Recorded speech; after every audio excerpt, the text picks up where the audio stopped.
All right, so before I start this recap, before we get moving on officially, is there any business that any of you feel like you need to conclude before leaving the Alliance Islands proper?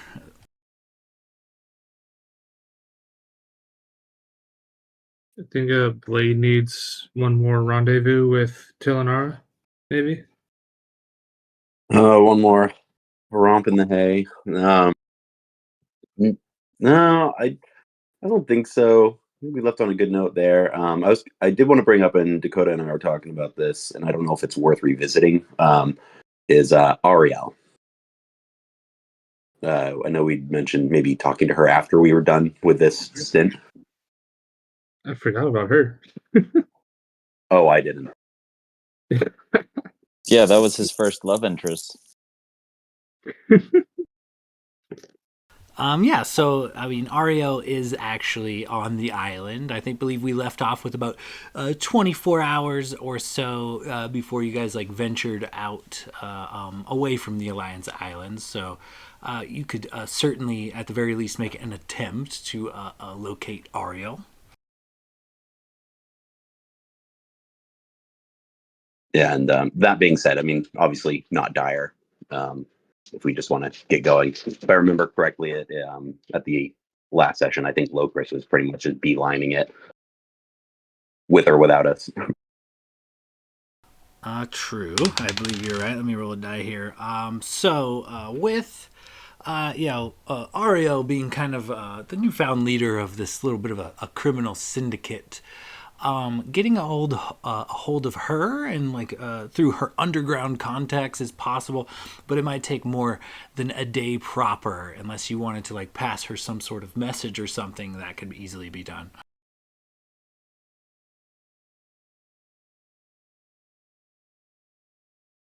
A handful of like street urchins, some young children, kind of, people in her employ.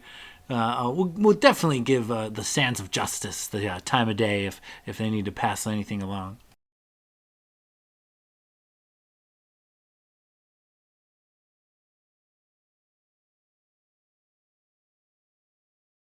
And can we just like give her word we're leaving, or I would maybe give her word with leaving and maybe warn her about everything that we've just become privy to with Amorphous and Baracus and a lot of them, especially if there's some businessmen tied up in this. I'd hate to see her get tied up in all that. Maybe tell her to keep her nose clean. Be careful who she does business with.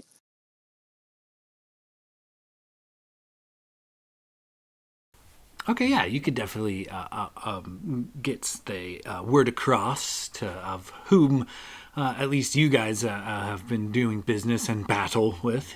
Kind of put your 2 cents, help her make some more informed decisions and during her leadership for sure.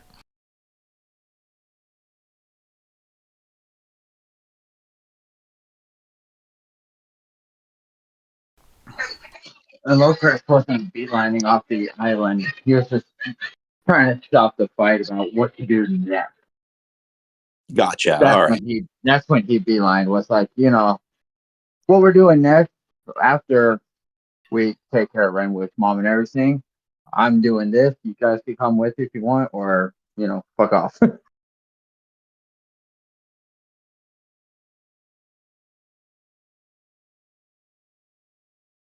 If you guys want to take a couple of days, that would be fine with Wilkers. Well, Logos just wanted to make sure he had Tony Hawk and his dog. I can't remember where I left them. I think I left them with the gnomes, but I'm pretty sure I would have grabbed them before we went back to Renwick's mother. Oh, for sure. All animals were included in the teleportation circle, for sure. Gibraltar and Gigabraltar. Gigabraltar, nice. Yes. that's amazing.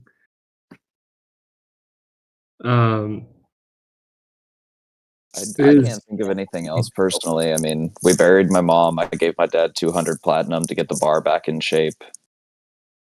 And we sold off all our shit, checked in with everybody, got the Allcaster to Bo and Tilanara.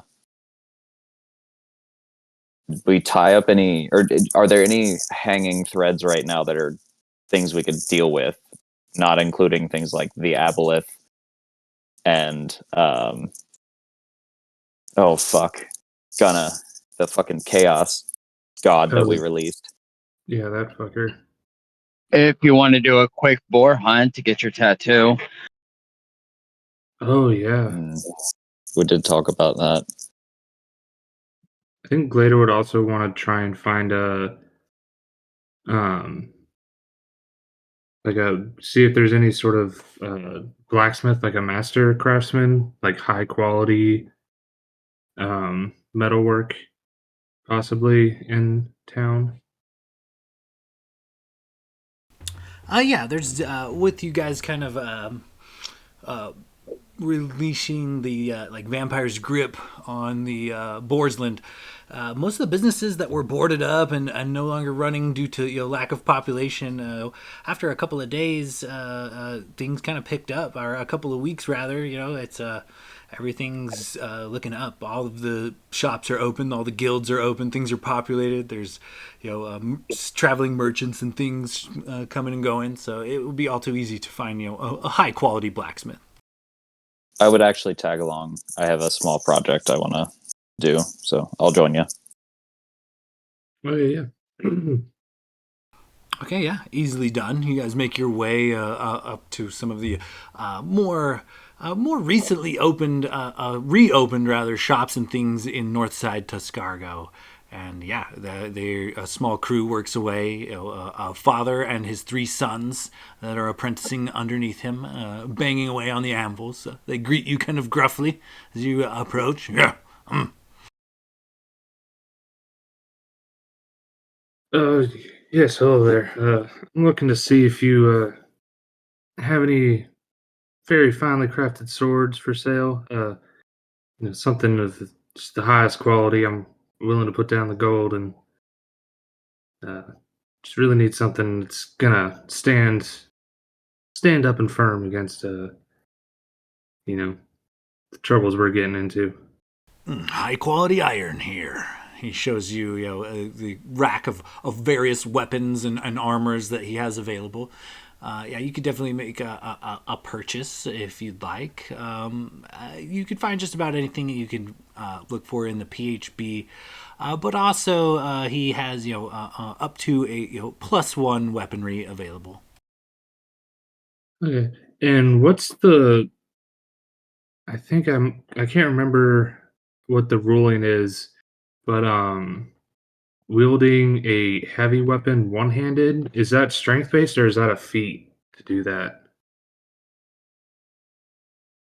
Does anyone know? Lokers?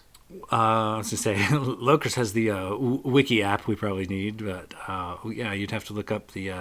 I just put my player's handbook away too. Let me grab that again. So, what exactly is your intent here, so I can understand what you're going for? Like a great sword is a two-handed weapon, but I think I think it might actually be a feat. I think I'm remembering now where you can wield a two-handed weapon with one hand.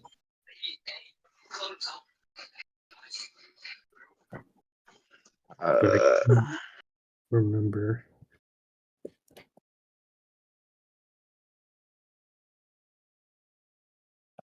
I don't believe so, unless he wants to change it. I believe there is an unearthed arcana or a homebrew feat, but there's nothing in the official records. Yeah. I think I have seen something about it in Tasha's. I can't quite recall, but I think you might be right on it being a feat to use typically a 2-handed heavy weapon as a single-handed weapon. Okay. Well, a quick Google search showed that that there's no official rules in 5e. Most things that are accepted are homebrew elemented, like training, proficiency, training a 2-hand and 1-hand, stuff like that. So it would probably be your call, Sean, in the end. I've seen a homebrew of at strength 20, they allowed it. However, it's at disadvantage because it's so unyielding, or they lost their proficiency bonus because, again, it's such a huge, heavy weapon.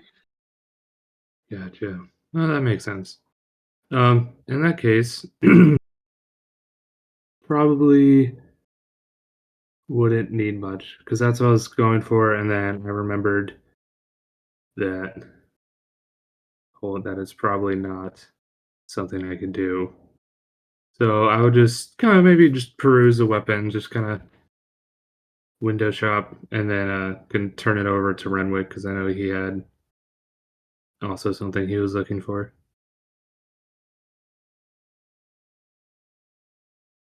Yeah. So, just real quick, Renwick's gonna walk up and he's gonna lay a couple things down on the table. He kind of reaches in his bag and fumbles over a few things. And he's gonna set down his hand crossbow, or I'm sorry. Yeah, he's gonna set down his hand crossbow, the of Yundala, and then he's going to see if the blacksmith could basically emboss or like etch very finely the name Sophia into the side of it. Sort of just like an homage to his mom. And as he's fumbling with the bag and he's pulling out the hand crossbow, you might have caught a glimpse. He's got the patch, the little piece of apron that they found sewn into the inside of his jacket. As the blacksmith hears out your request, he takes it upon himself to get a small, like, golden placard that he, carves, elegantly with a fine hand, your mother's name, and does his work. Let me go ahead and roll a dice here. Oh, nice. Yeah. He has no problem smoothing this bit of iron onto the handle and then, smoothing out, polishing it, making it nice and smooth. And you do have like a metal placard kind of in the butt, rather, like the handle of this crossbow of Yondala with your mother's name on it. And the blacksmith turns to you and, in homage to the Grey Maiden, no charge. And he continues about his day, banging on the anvil and yelling at his sons. Oh, I think that'll about do it for me. And I'll set a platinum down on the counter without saying anything before I leave. He doesn't say anything or make eye contact with you, but that platinum finds its way to his pocket pretty quick. I think Glade would also actually, before they left, walk up to him. Just, do you know of anyone around here, any of the guilds or anything like that, that are privy to using firearms? I could use some. Just got this as a reward, somewhat, at our previous town we were visiting, and I kind of looking to maybe get a little bit of training from someone who knows what they're doing. And I just kind of like pull out the the blunderbuss that I just bought. He kind of scratches his head and looks it over and looks at you. That's gnomish tech. I'd ask a gnome.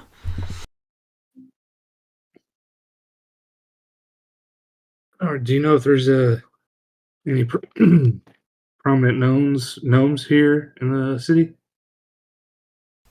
Not prominent ones, but they come and they go. I mean, Tinkerer's Cove is just a day or two travel out to sea from here. So, I mean, they're out and about occasionally. Run into them here or there, but nothing official like. You might catch one in the market now and again. All right. Well, I appreciate your help. Well, you have a great day now. And then he'd quickly follow up with Renwick.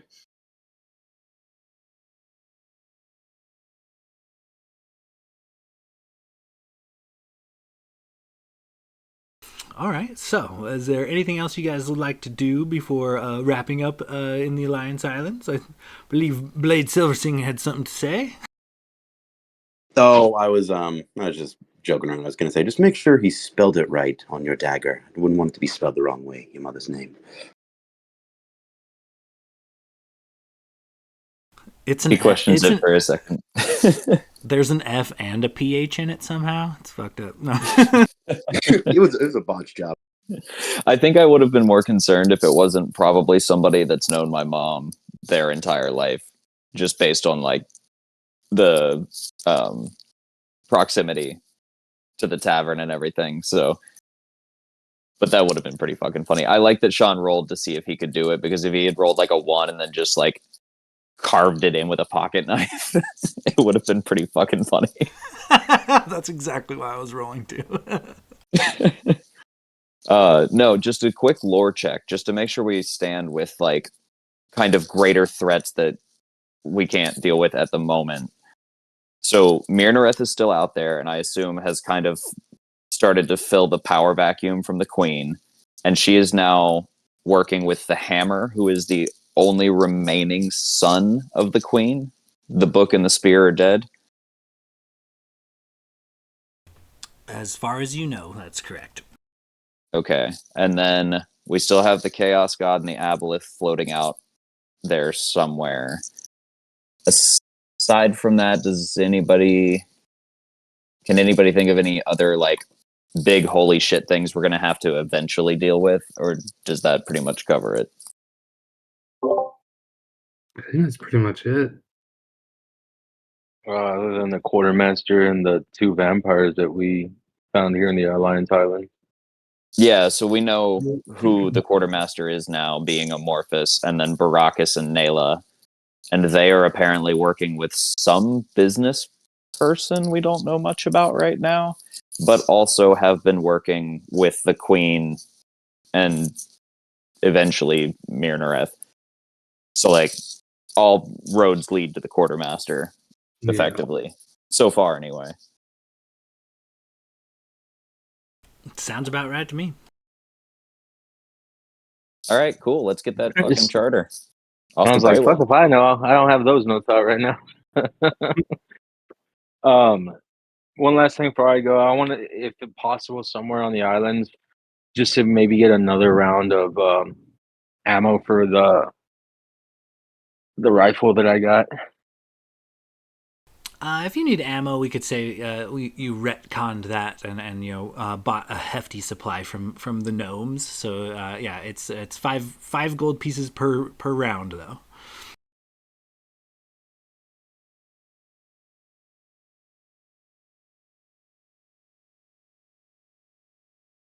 Okay, how you said it was like 1,000, or I'll do the math. All right, I'll do the math.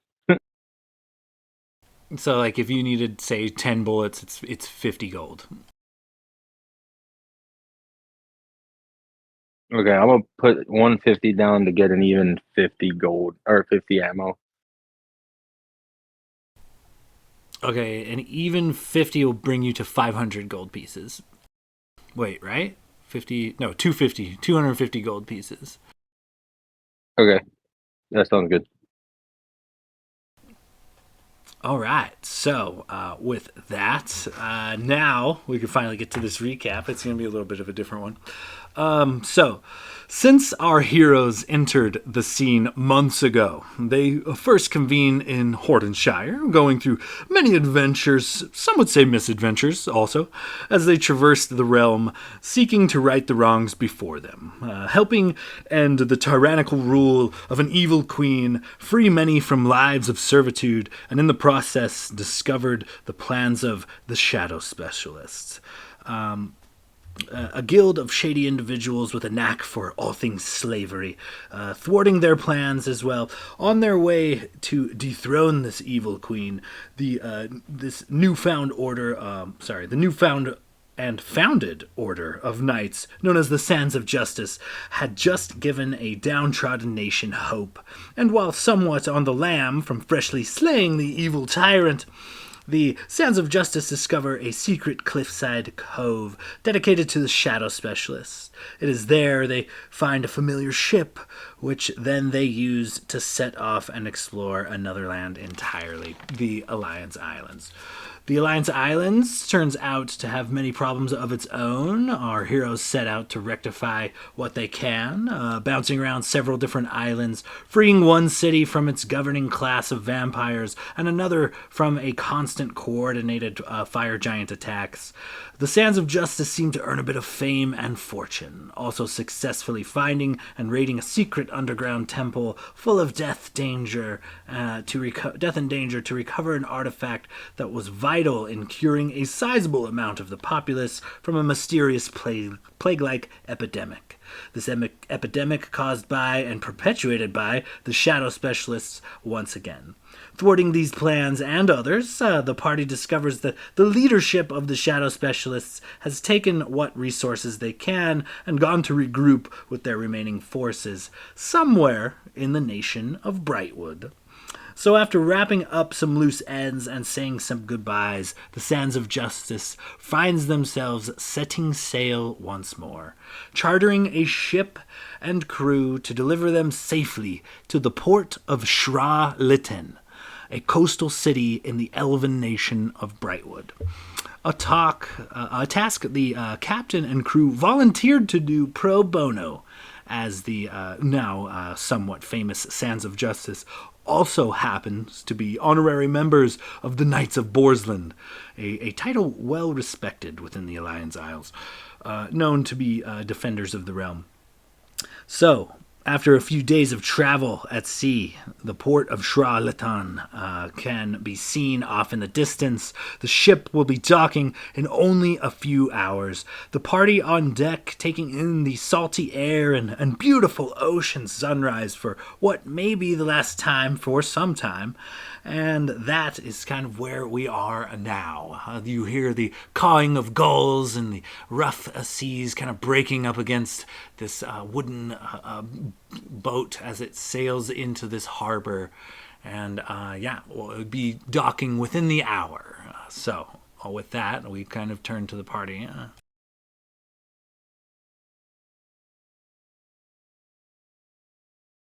I'd imagine Logus is over by Gladier, on the boat. So what does your gun do? We learned what mine does. Deafen the entire party. When I shot it in an enclosed room, it's probably not the best idea to use this very often. I actually haven't gotten a chance to shoot it yet. The gnome who sold it to us, showed me how to load it and clean it and all that, but I actually haven't fired it yet. Should I try just like off the side of the ship? I mean, we're over open water. Don't want to make the same mistake I did. Hmm. I Maybe just mean, kind of work around and then slowly pull out their blunderbuss and hold on, Gladier. Everyone, don't be alarmed. Gladier's gonna try his new weapon out. If it's loud, so no one freaks out. Okay, Gladier, go ahead. A few crew members kind of slowly tie off some knots and then give you a wide room. They definitely take a few steps back. Oh, Logus is like 10 feet back and has his ears his fingers in his ears, just kind of blinking, watching. I can imagine. Sorry.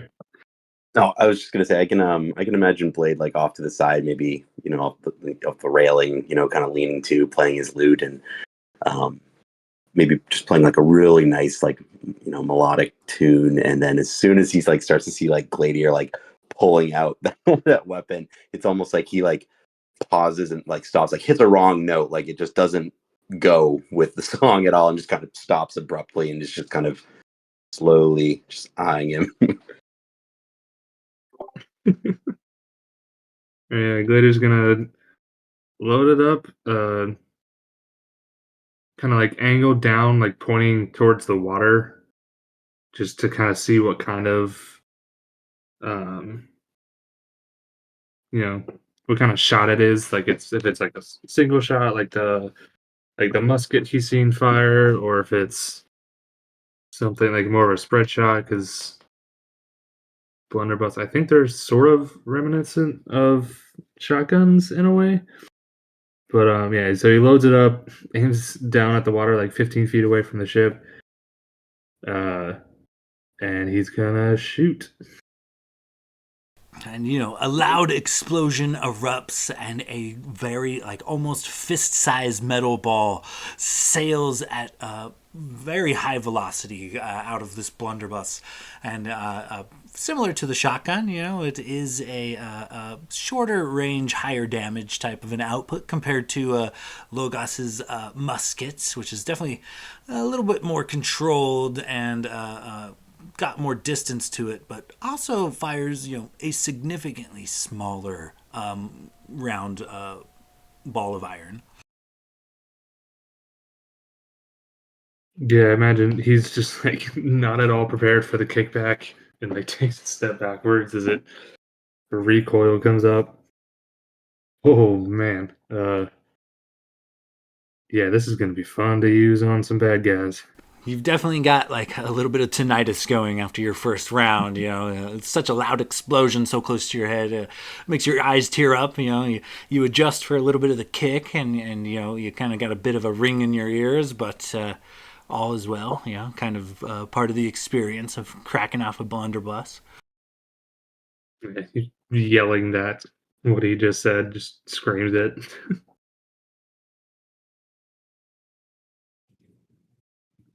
Logos was like, 10 feet back at his ears covered because he was more prepared this time. And I'll be like, Gladiator, you don't need to yell. Like, I'm just kind of like with his hands. And yeah, you would definitely turn someone into cheese, Swiss cheese with that. Holy hell. Gladiator's just kind of got like a devilish grin on his face as he just holds the blunderbuss in his hands and it's just looking at it.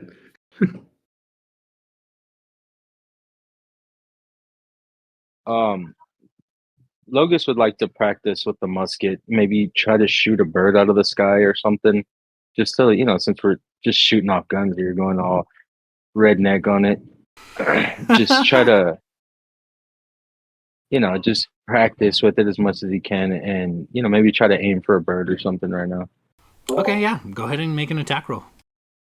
Yeah, I think Can I later just- spend some time practicing too, like maybe just the next like hour firing off shots, practicing reloading and everything, but not really aiming for anything, just getting familiar. Okay, yeah, for sure. Setting up some targets and getting some target practice in. Can I just I make sure rolled a- Archie's next to me? You for sure have a good handle on Archie. Okay. Isn't Archie like glowing blue or something like that? Doesn't he have a glow to him? Archie But I rolled does a have 23. Archie does have a bit of a blue glow, no matter what form he decides to take. But yeah, with a 23, you full on blow a seagull out of the sky. You hit it square, and it's just an explosion of feathers as the two solid wings flop down to the deck. Well, this isn't good for hunting. I mean, there's no meat left. These firearms are. I don't know if I like them, to be honest with you. Gladiator's just like cackling, laughing as he just fires off buckshot into the ocean.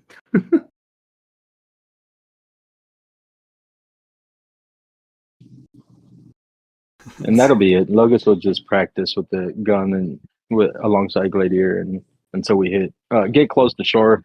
He doesn't want to be popping off shots as he's getting close to the bay or the dock and have some maybe have to answer some questions when we get there. So he probably would have stopped once he saw land.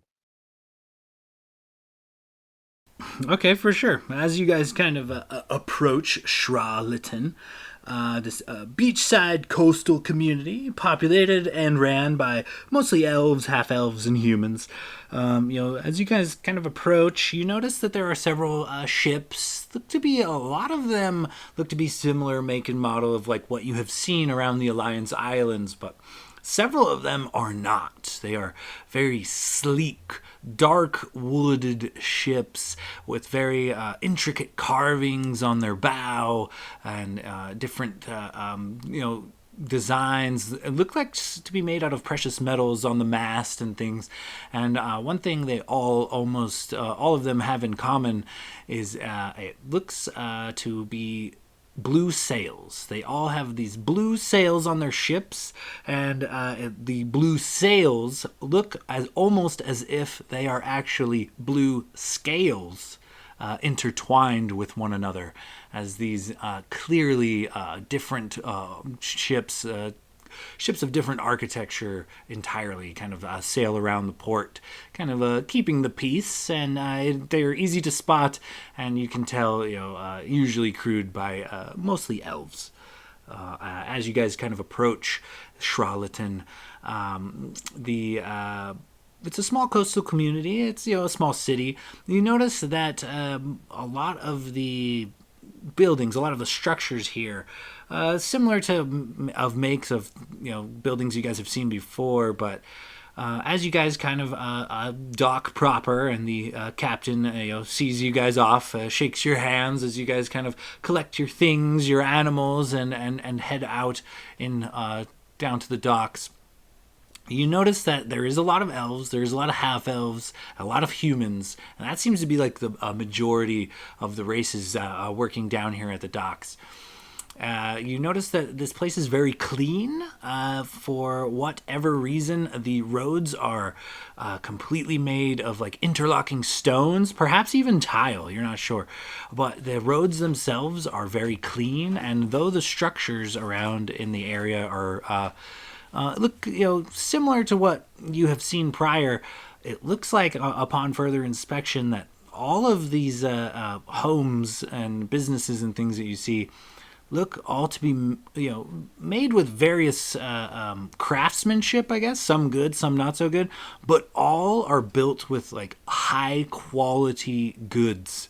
You see fine lumber, polished pebbles and cobblestones. Like, it is all high quality material, though might not have been put together by somebody of such high quality craftsmanship.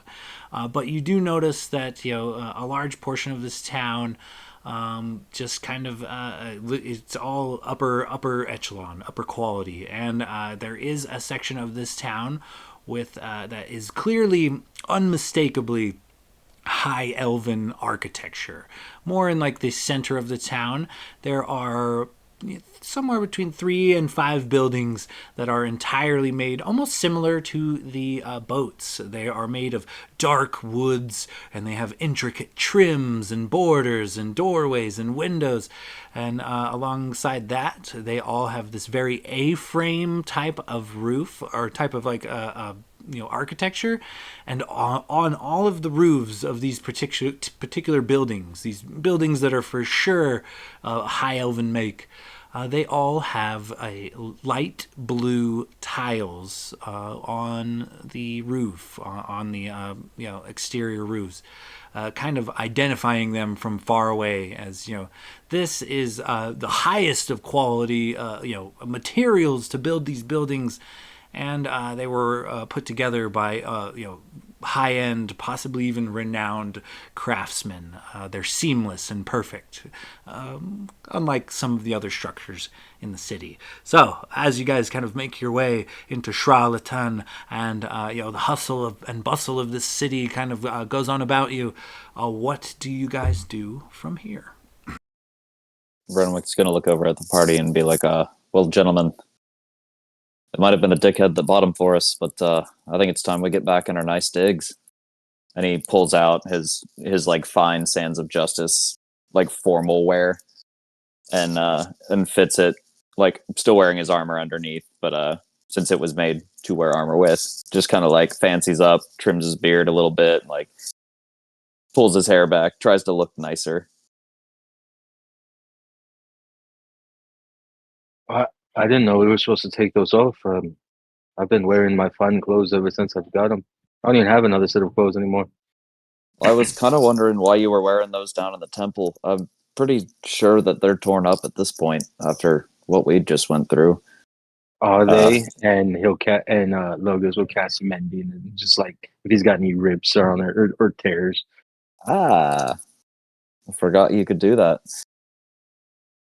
You definitely mend any rips or tears. There might be a little bit of sand in a pocket, and maybe a splash of beholder blood here or there, but for the most part, you're good to go.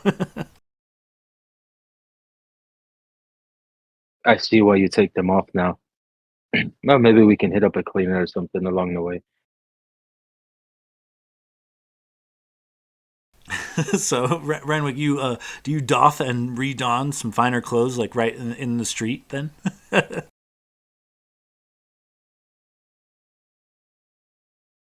Yep. No shame.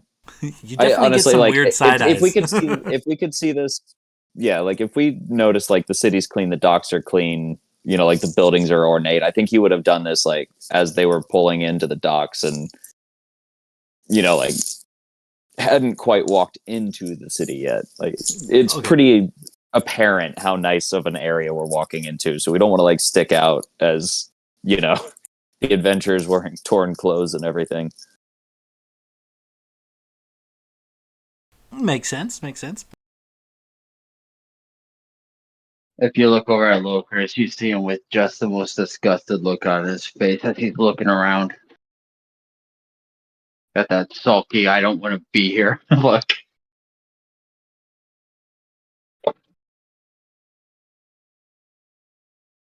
Perhaps we should get down to business. Maybe talk to the leader of the city, see if any weird things have been happening, or do we have any specific place that we need to go to?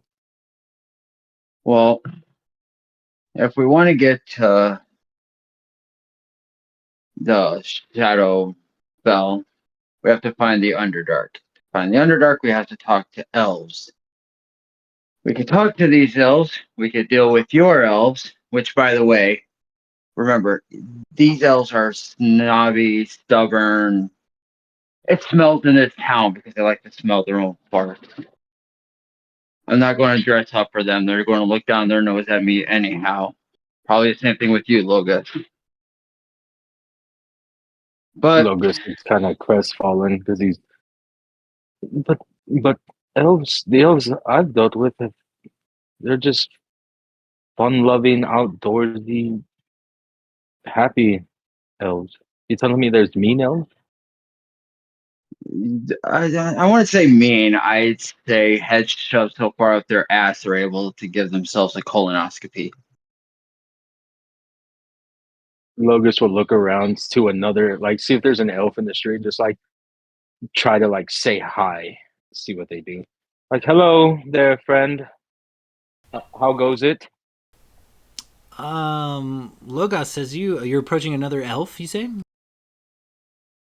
Yeah, just like a random elf in the street. You see, one of these dock workers is kind of going to and fro, helping kind of unload some crates here and there. And as you approach, he looks to you and quickly, cleans his hand on his pants real quick. Oh, hey, how are you? How you doing? Reaches out to shake your hand. See a friendly face. How are you, friend? Newcomers, huh?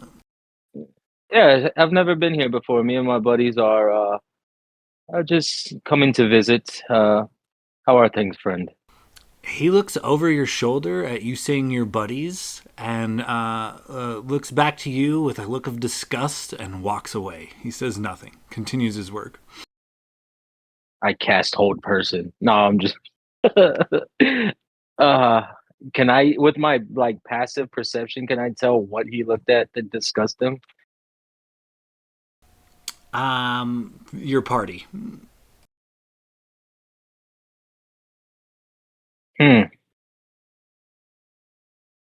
Well, maybe they'll respect the badge, and Renwick will put both of his badges up on like he'll pin them to the outside of his jacket on display.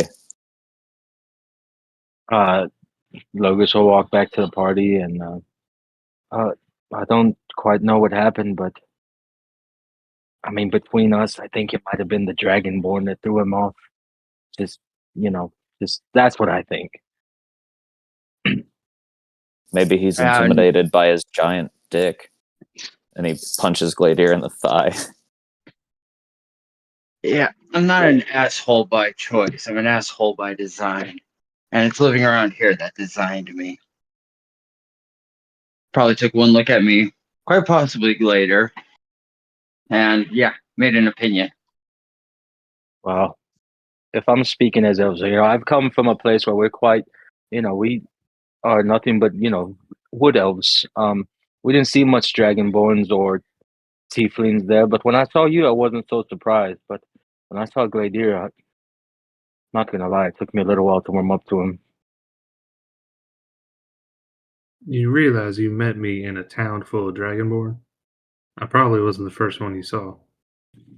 Yeah, and exactly why I, kept quiet. I was outnumbered there. If I would have gone and said that I didn't like you or your kind, I would have probably been ran out.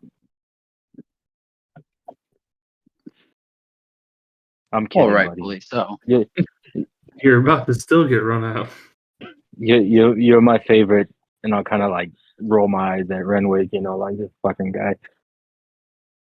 Ah, yes, Sean, the token Dragonborn.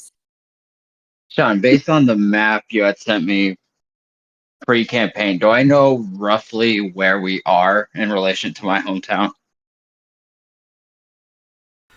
You would, yes. Sillerin would be number one on your mapped location. You are currently at number 3. I will, since it's Locris's, hometown, home nation rather. I would say it's all too easy for you to either draw or purchase a map of some sort and give it to the party. I'll drop it in the feed.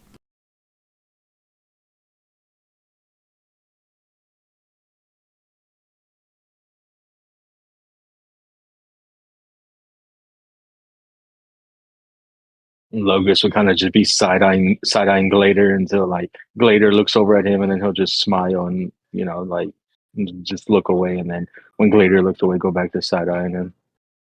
All right. So if we travel a few days, maybe a week, south on this road through the springs, we'll eventually come to Lake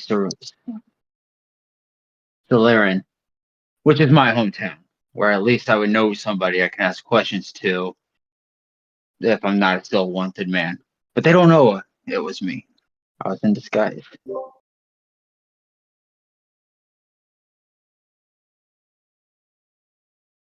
But we Whatever could you go feel, there for information. whatever you feels better, Locus. I mean, you don't feel like maybe we should ask some questions here while we're here, or just push on through to your hometown? If you want to ask questions here, I would say you, Renwick, and probably Blade would be able to ask around this district as well as in possibly some of the others. Gladier and I would probably have better luck in the slums. If you are seen walking with us and you go to ask a question, you're more likely to get a snub nose than an answer. Well, I don't know about you, Captain, but any place that you're not welcome, I have no interest in being here for too long, if that's the case. Sons of justice stick together no matter what. I'm not going to walk on the opposite side of the street from you because you're not welcome here. I mean, I suppose that I could get a slightly oversized cloak and I could just sit on Gladier's shoulders, and then we could just disguise the two of us. The three of you, you probably could be fine. Well, at least two of you. I don't know at this point. I'm so used to people looking down on me, literally and figuratively, that I don't really give a fuck at this point. It's just a matter of let's get what we need to get in terms of information and get on with it. I've never been looked down upon. It's quite new, frankly. I really don't know how to react to it. us elves are usually quite superior to other. Not just kidding. But whatever the party needs. This is new territory for me.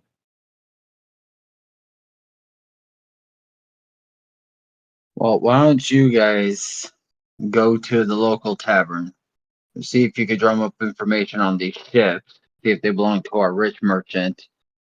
Gladiator and I will head towards the district usually reserved for outside races and see if we could talk to some of the unseen workers. That sounds like a fine plan to me. If there's a tavern, I'm on board. I could use a drink.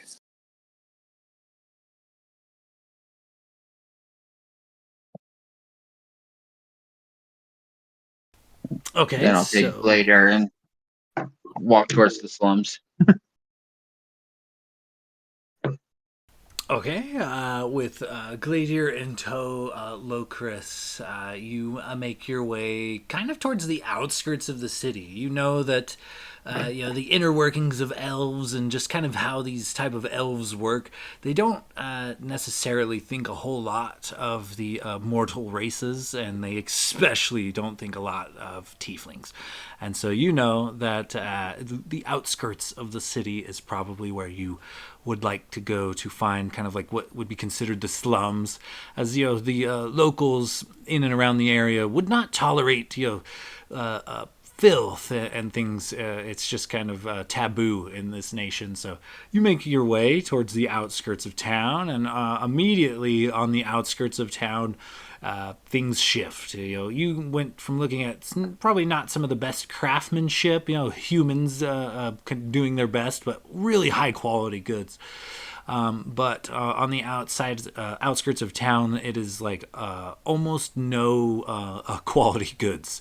The hovels and things on the outskirts of town are built from, it looks like collected stones and, driftwood and things like that. It's not really buildings proper. A few are here and there, but for the most part, it's shacks and shanties. But on the outskirts of this little town, there is a bar known as the Fat Pony. It seems to be a bit of a ruckus going on inside. In fact, as you guys approach, in a very kind of burly human bartender throws a very drunken tiefling out the front door. As you guys approach, this kind of a red-skinned tiefling falls flat on his face, and the bartender says, "And don't come back here with any of that shit. We don't need any sleight of hand in my customers. Catch you in here again, I'll turn you over to the elves myself." He kicks dirt at the tiefling and then returns into the bar. I'll take a look at the tiefling that got thrown out and be like, "Come on, dude. You know you robbed the people in town, not outside." And then just walk by. He kind of one eyes up at you from the mud as you Gladiator walk by. You enter this tavern, the Fat Pony, and there is a human bartender. Looks a little gruff, a little on the heavier set side. And it looks to be maybe his wife attending tables. There's just looks to be a handful of lushes. Nobody gives the appearance of being very sober in this neck of the woods. But one thing you pick up almost immediately is there are no elves. No elves, no half-elves. It's just a couple of humans, a halfling, a dragonborn, just kind of minding their own business, having a good drink, but they're many cups in. They look like to be struggling to even sit upright. Well, Gladiator, welcome to where the real people are. Yeah, these look definitely less stuck up than the ones we've run into so far. Can I take a look at the Dragonborn? What color scales are they?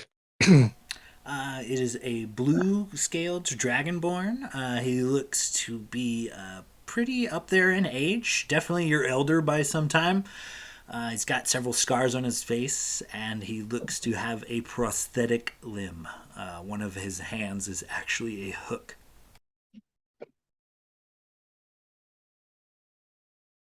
You know, Low crystal. Oh, go sorry. ahead.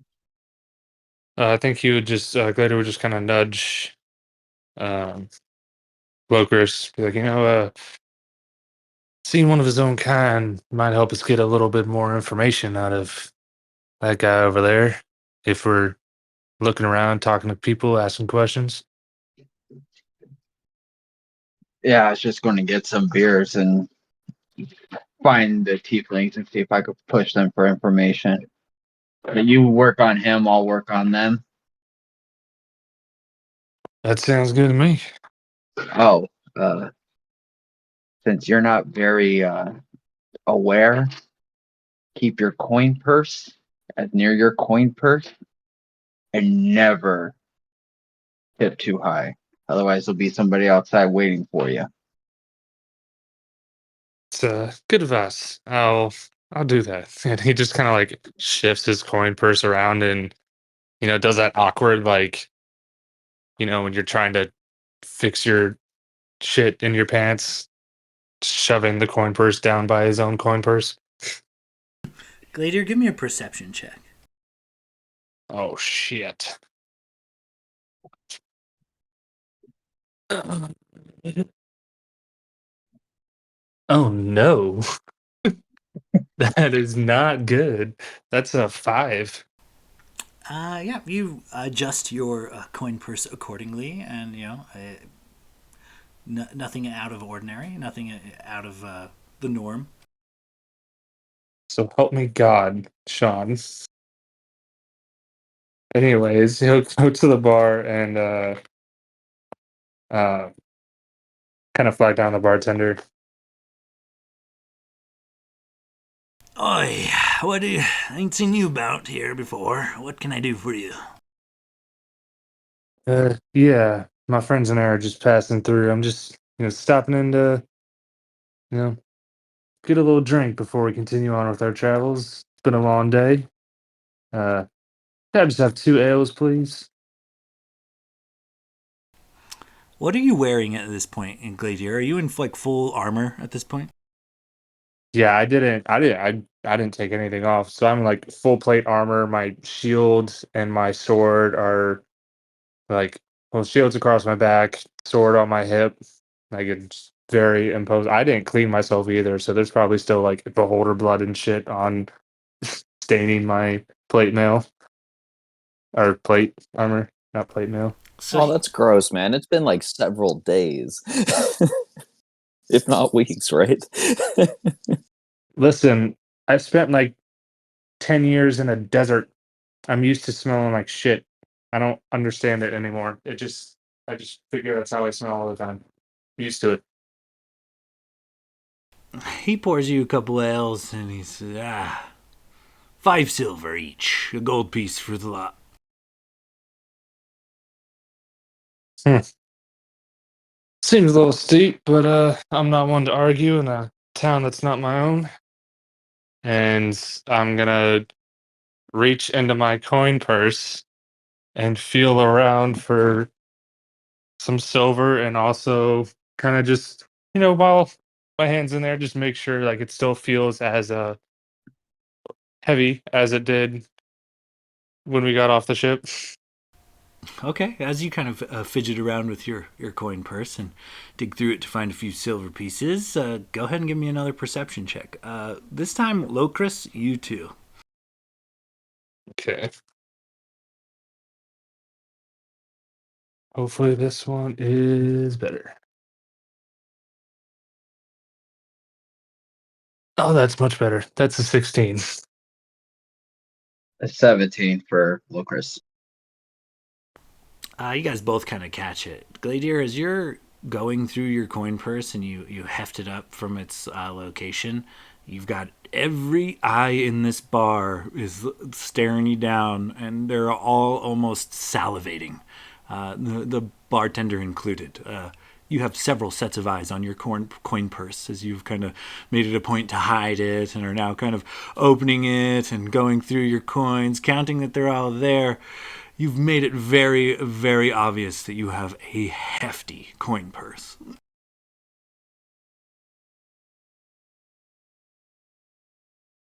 So I think as he notices that, oh man, how do I get?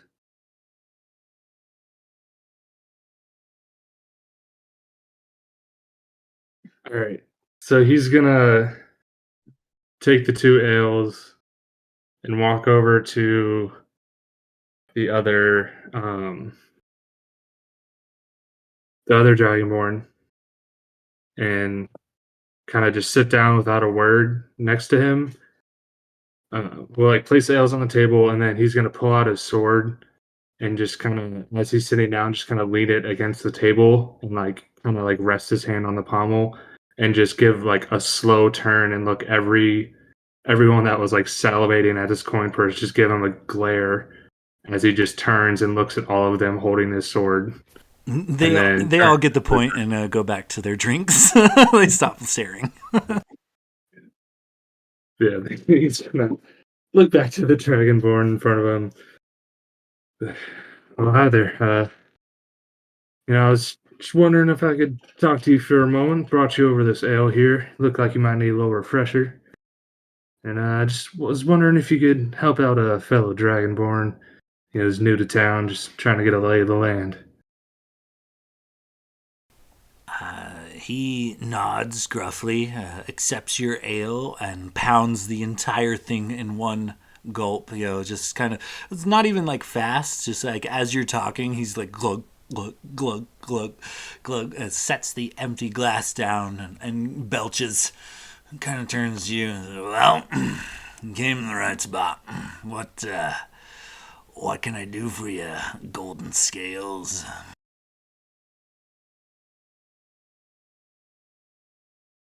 Well, I'm part of a little adventuring crew. Like, we like to explore new places, find some danger, and just have a little fun along the way. And we heard that nearby there might be some sort of entrance to the Underdark around here or somewhere in this city's vicinity. Have you heard any rumors about that? The Underdark, huh? Why would you want to go there? And what if I did know something about that? What's it to you? Kind of his eyes flick to your coin purse and then back to your face. Just as a point of order, I did put my coin purse near my Dragonborn coin purse, so he just looked at my dick. But anyways, He gives you the up and down. well, as I said, me and my friends, we're somewhat of a thrill seekers. Nothing really special we're looking for in particular, but we just like to go out and find adventure wherever we can seek it out. So we've heard great things and how dangerous this Underdark can be, and sounds like a challenge we're looking to conquer. So, but I imagine it can be worth, you know, enough to buy you some food and more ale. Well, you skip the food. Send another round or two, and I'll tell you what I know. But it ain't much.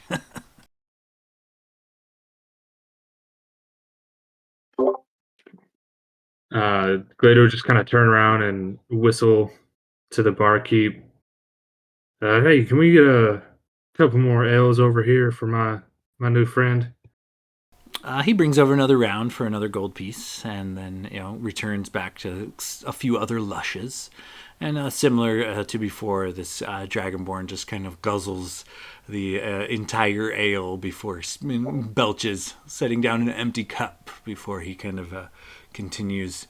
Says, "Oh, well, I've been around here for a bit, and I don't know about any ways in or out of this Underdark, but some of the elf music, the elf literature, the elf lore, the elf culture, it's everywhere here. You can't get away from it. Even I know that about some 10,000 odd years ago is what they all sing about. Something about a great battle between the surface elves and the subterranean elves. The drow, they say, was a great battle here in Brightwood. Cost many lives. It was a great war that lasted something like 1,000 years, and eventually the surface elves just smote the subterranean elves in their own lair. They through various tales say it happened one way, others say it happened another, but from what I know, the governing body of elves descended into the Underdark and laid waste to an entire city of drow, scattering them into the Underdark so as they would stop, bringing a war to the surface. Very militarized, like I said. It took 1,000 years to end the war. It's pretty good shit. You can hear it, all them damn elves talking about it in the fancy bars and things around here. If you care to rub elbows with them snooty fucking lots. Oh, I definitely don't care to rub elbows with them, but I appreciate the information. Also, do you just know like kind of the general feel of this city? Like, I mean, it seems like they definitely don't like us too much. Our kind and pretty much anyone other than elves seems to be. Is there anyone in particular we should watch out for? Avoid for not looking to get in any trouble. Well, you're pretty much on the money, I mean, there's good and bad lots of elves, but the general consensus is elves don't really care much for the other mortal races, and as far as the hierarchy of the mortal races goes, they treat us all about the same, which is like shit, but, it's a little bit better than they treat the tieflings. The tieflings in the eyes of the elves are the lowest of the lowest ranked, if you will, of the mortal races. They really don't care for the mortal races, but tieflings in particular seem to get the worst side of it. Something about their infernal heritage. The elves all think they're evil, and they don't really help them much. Keeping the tiefling populations down, unsupported and poor, tends to lead to some of them turning to crime. So, the stereotype fits. So, I'd watch your back around any high elves and any of tieflings, to be honest, in this parts.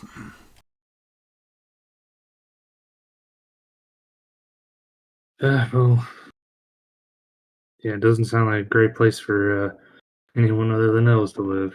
Yeah, and everything's fuckballs expensive. You just paid a gold for 2 ales? Are you fucking kidding me? It's not even elven ale. Yeah, it's really not that great, is it? But it was worth it in my eyes. Got to meet a new friend and get some good information. My name's Glader, by the way. What's yours? I'm Zoel. Zoel. All right, well, Zoel, maybe I'll see you around. We might be here for a little while. We might not be here for very long at all, but I hope you have a great rest of your day. And here, enjoy another ale on me. And Critter will drop another gold piece on the table in front of him.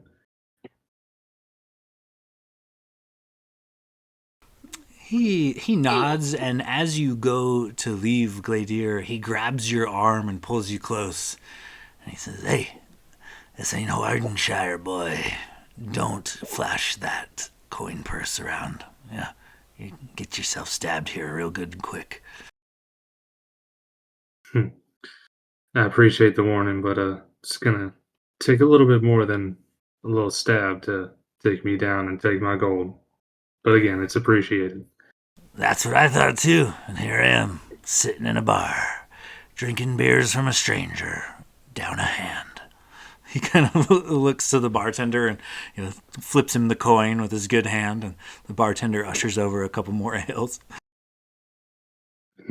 Just give him a nod, and he tighten the leather cords of his coin purse a little tighter, and uh, pick his sword back up and put it back in the sheath, and then kind of walk and stand over by the front door and wait for Locris, kind of keep an eye on him just as like backup. So while that conversation was going on, before heading to the squalors, Locris would have pulled 10 silver from his coin purse to put in his pocket. And then after Gladiator got his beers and walked away, Locris would have went up to the bartender. Let me get one ale. Locris, what are you wearing at this point? Armor or finery? My armor. He ain't dressing up for these snobs. He's hesitant. He doesn't greet you warmly, nor does he really say much to you. But he does slide you an ale and take your coin and stand on the other side of the bar, kind of eyeing you. I would have given him 1 silver. And then, what is this? It's this or a fist. You want to make more money? Move your ass towards the elves. Go ahead and give me a persuasion or intimidation check, and with advantage. Okay, so the first roll was an 18 on the die, plus 9, so 27. Fucking elves. I get it. He throws your coin back to you and gives you the drink on the house.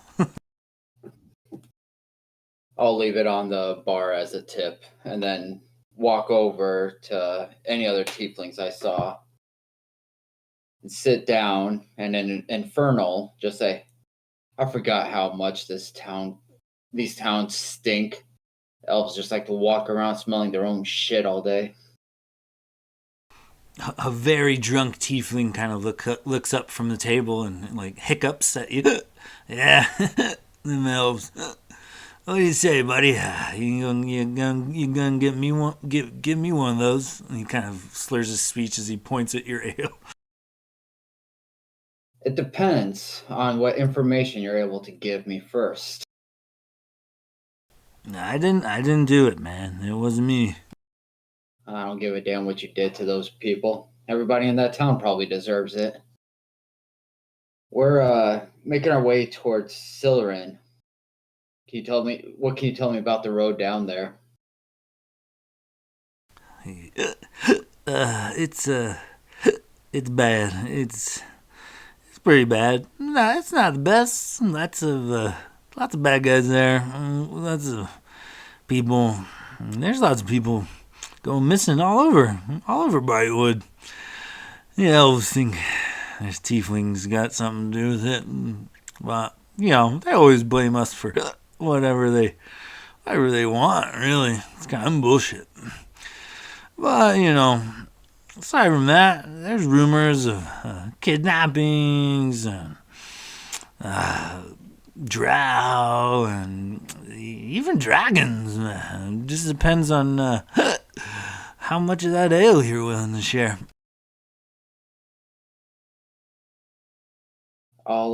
Since he probably has an empty tankard in front of him, I'll pour a little bit from my mug into his. Well, so far that's about what you've earned. He laps it up ferociously and kind of puts a little sparkle in his eye as he kind of wakes up a bit. So, I've been gone for a few years. I didn't notice any. Where the hell does this blue shit come from? He looks at you with one half open, kind of bloodshot eye. And he says, I don't know, elves, man.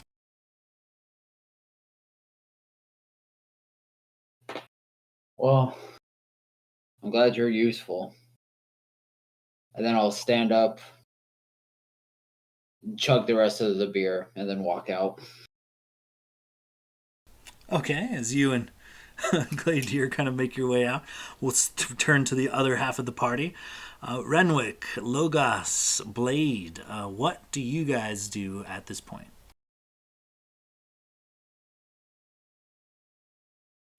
Gladier and Locris have just made their way off towards the slums, and you guys are sitting kind of in the hustle and bustle of this fairly clean and well organized city as it's kind of going about.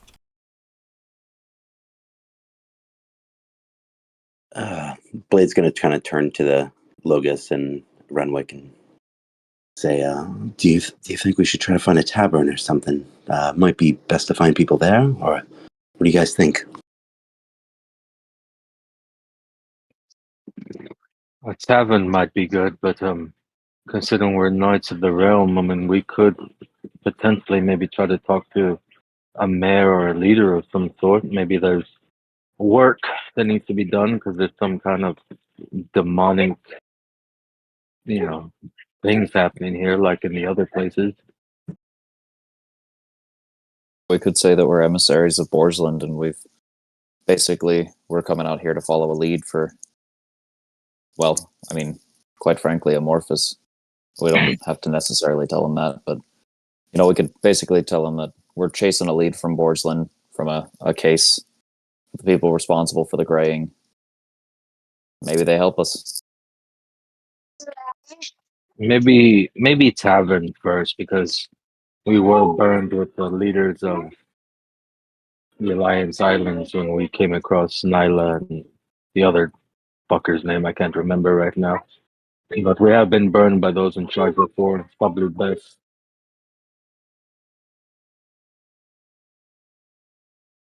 Probably best to maybe put out the feelers first. I agree. It might be best to not go straight to the source of maybe some of the answers we're looking for, but to kind of put those feelers out and not draw too much attention to ourselves.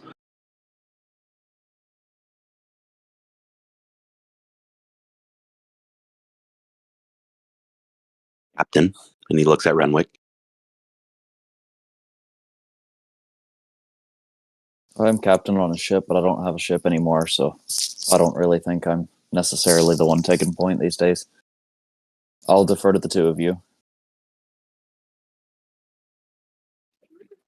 I'll go to kind of look at both of them in a tavern then. Maybe a tavern in the central part of the city, or maybe a bustling part of the city.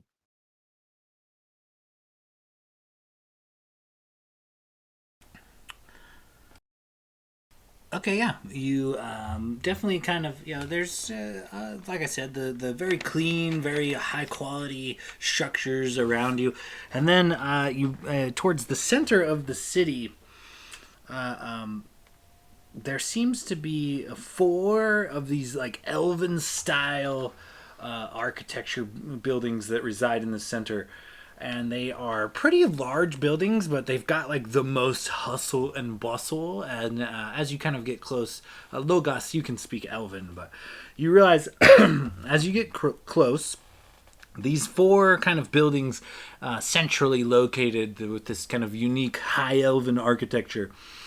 The one is there's placards above every door, and they're written in like this fancy elvish script in like these golden placards, and you read them clear as day. One is the Royal Hall. Another is the Temple to Corellon Larethian, Corellon Larethian, the god of elves. Another is labeled the Shralitin Lounge. Sorry. And the last one is clearly labeled Malidonis Magnificent Wares and Equipment. So, Royal Hall, a Temple to Corellian Larthian, Shralitin Lounge, and Malidonis Magnificent Wares and Equipment are the four large elvish buildings that seem to have quite a lot of hustle and bustle, a lot of people coming and going. So Logos will kind of like translate for the party, for who's here. Um, yeah, so that's the temple. That's a lounge, probably more where we need to go. But that place right there, Renwick Captain, we might need to check out that place. Pointing to the magnificent wares place. Oh, I forgot to tell you guys. I don't know. Something about that temple must have triggered something in me. But I've got this neat little trick now. And you see, like, his eyes kind of gloss over for a quick second. And he, like, points out a few other signs that he can see around and, like, reads them to you. And he's like, I didn't know that I could do that, but I don't know. Something about I can just read things now. I don't know if I'm tapping into something, some form of connection, but like mechanically speaking, I took I think it's Eyes of the Eldritch. I'll have to look back at the name of it, but basically, I can now read all writing as one of my warlock invocations. Haha, very nice. Good to know. Eyes of the Rune Keeper. Thank you. I always mix the two up. I wasn't going to say anything, but I'm part Elvish as well, and I could read all of it. Oh yeah, I forgot. So y'all just watched me translate and didn't say anything. Well, I didn't want to interrupt. I mean, you were kind of trying to be nice. I just didn't have the heart to do it to you. Neither did I. I mean, it was such a nice gesture. But I'm certainly interested in checking out those wares and equipment. But that's something we might want to have the whole gang for, especially considering our recent wealth we've come into. Renwick, fuck the whole gang, man. We're here. Like, we know what they like. We spent years, like, I don't even know how long it's been with them. We could walk in, take a look, maybe take some stuff for ourselves, maybe before they get a chance. And if we see something that we know they'd like, we could get it. Well, I said I'm not taking points, so whether you go to the lounge, you go to the store, or you end up somewhere else, I'm just following you. So, and he just kind of like puts his hand out and gestures for you to leave. I mean, he's got a point. I mean, them being a tiefling and a dragonborn, I'm not even sure they'd even sell him the equipment. I mean, it'd be do justice to at least go and look at it and maybe see what they have for wares.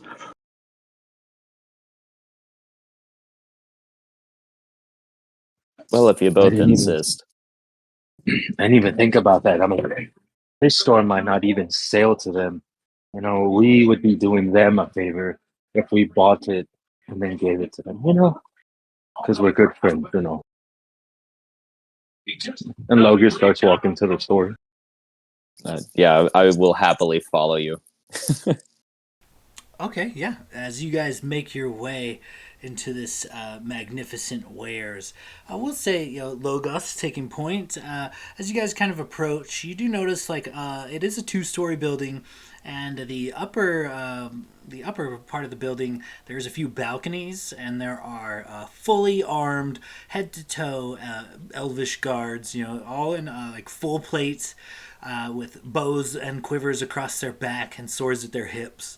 And likewise, flanking the entrance on either side is one of these fully decked out elvish guards as well. And Logos, as you make your way into this little shop here,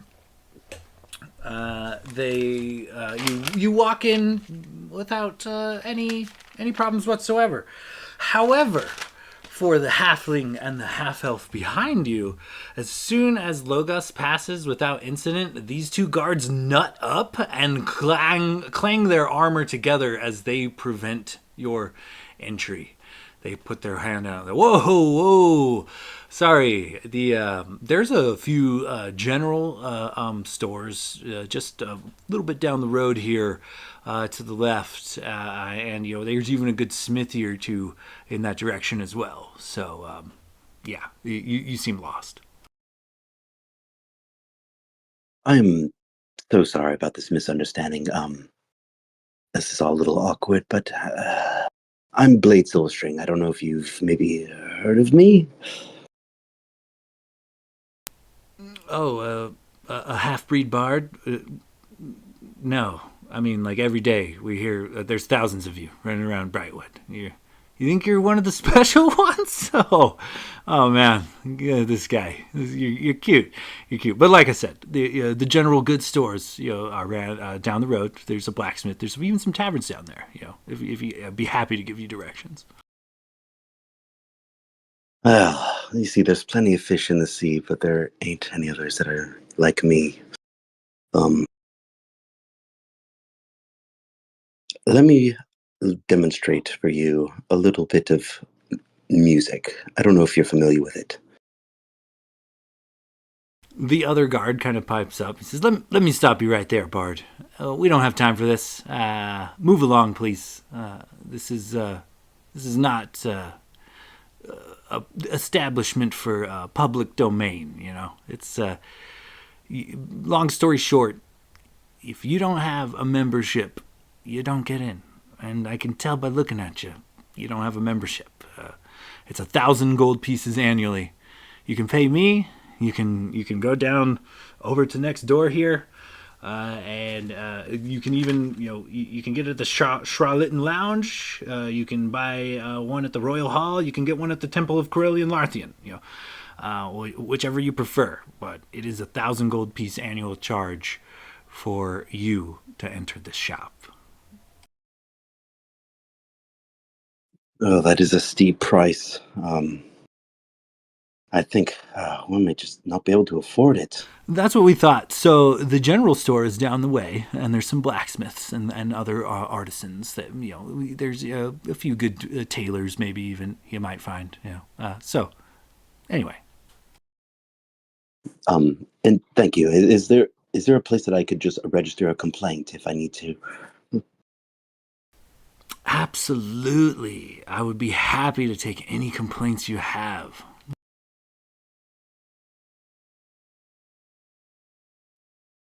I just want it to be known that staff hasn't been helpful for any one of us in this town, not pointing to anyone directly, and that's it. And Blade will kind of turn around and make his way out. Right. Okay. We'll put that in with all the others. He kind of smiles as you leave.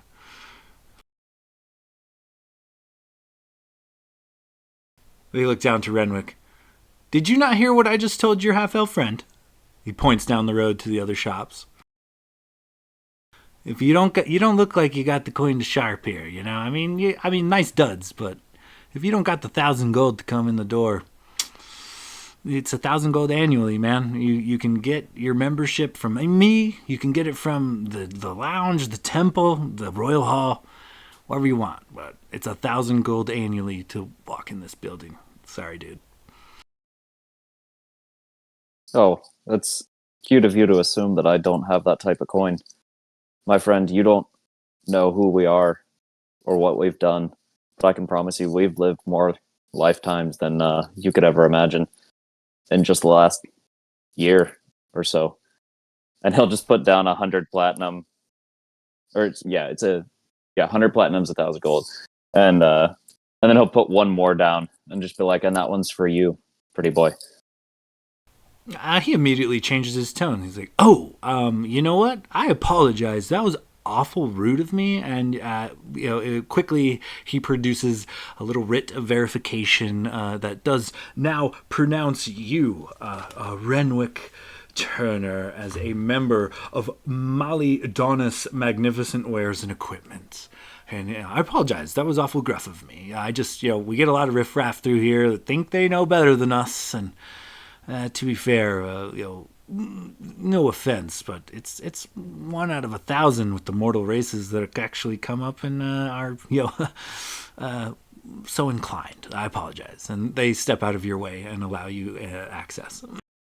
And as he walks by, he just says, "You should have been nicer to my friend there, because as much gold as I've got, that man right there's the reason for it. And quite frankly, you just lost your shop a fair amount of money." And he'll turn by and just pseudo pretty woman them as he walks into the store. He definitely kind of scowls like, "Oh, fuck," as you kind of walk in. Logos, it takes your friends a little bit to follow you, and you eventually Renwick shows up. You make your way into a very large room, And in the center of this large room is a single counter, and behind this counter is a single elf. You guys notice that this is a 2-story building, and similar to the exterior, how on the upper story there were several armored and armed guards, also with the interior. And just like the guards blocking the entry, there are 2 additional fully armored guards here on the interior. As you enter, this elf on the other side of this little podium, this little desk, sees you and says, "Oh, well, thank you for coming. This is my shop. What's say the 2 of you? You here on accident, or did you bring a bit of coin to old Malidones?" I think we have a little coin to spend. Interested in your wares, what have you? What do you have that might catch the interest of someone looking to shed some weight of this heavy coin in his pocket? Well, as I can see you're not regulars, I'll just have to remind you of the rules first. First things first. This is a no haggle establishment. Second things second. Trades are not going to be done for credit or discounts. Any trades that are to be made will be made straight across. And with that, the next answer to your questions, sirs, is going to be 900 platinum pieces. And he smiles, and as such, he pulls a golden rope next to him. And as he does, this wall within this room, this kind of large room, a red velvet curtain kind of cascades open as he pulls on this rope, and this entire wall is just amassed with tons and tons of gear. You see weapons and armor of all various states and sizes, clearly emanating pulsing arcane energy. You see trinkets and baubles for days, some of them displayed on pillows, others kind of placed on mannequins. You see pieces of jewelry, you see crystal balls, you see a menagerie of high quality magical items. You can almost feel the energy kind of pulsing off of this wall. And I'm going to drop some things in chat real quick. But there is a massive wide variety of items here. And go ahead and peruse. I will kind of go over this list real quick while you guys are kind of checking it out. So, a bunch of items on this list. A full set of sending stones, a portable hoe, potion of storm giant strength, an arrow of slaying, universal solvent, sovereign glue, a folding boat, horseshoes of speed, Heward's handy haversack, a trio of them, a necklace of fireballs, a bag of devouring, any +2 ammunition, not firearms, sorry, any +2 melee weapon, any +2 ranged weapon, this does also not include firearms, sorry, a deck of illusions, a quiver of Elana, a stone of good luck, winged boots, a gray bag of tricks, adamantine armor in heavy and medium sizes of varying different makes and models of armor, a headband of intellect, a medallion of thoughts, a helm of telepathy, a dancing sword, the necklace of adaptation, pipes of haunting, robe of useful items, the robe of eyes, the ring of X-ray vision, a rod of absorption, a rod of alertness, a staff of healing, a staff of striking, a staff of thunder and lightning, sunblade, a sword of life stealing, a wand of wonder, a weapon of warning, many different weapons of warning rather, a ring of regeneration, and a ring of mind shielding. and this kind of wall of magical items, weapons, and armors just kind of glimmers and glows and glitters upon your face. And he kind of taken in Maladonna's is pleased at your guys' kind of slack jawed reaction as you kind of look into this like mass of items.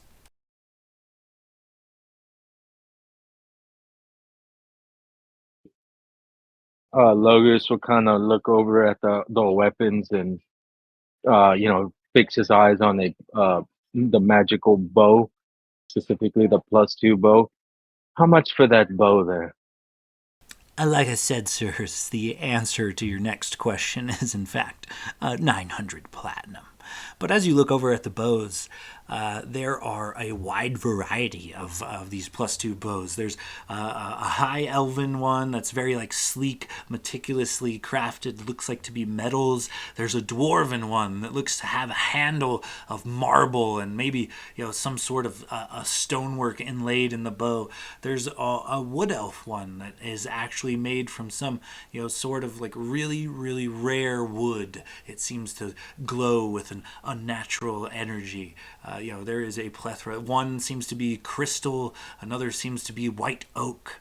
There is quite a selection of powerful bows here.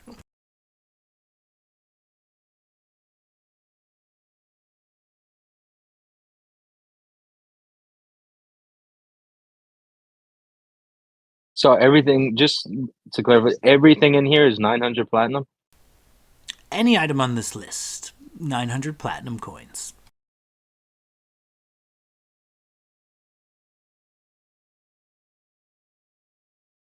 So as you guys kind of look over these things, go ahead, Anthony. What'd you say?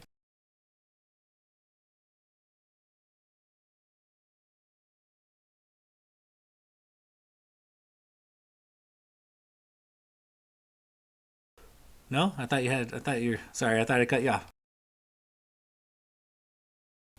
So as you guys kind of, as Renwick and Logos look over this fucking horde of items that is available, I imagine Gladier, Locris, and Blade, you guys kind of meet up on the street.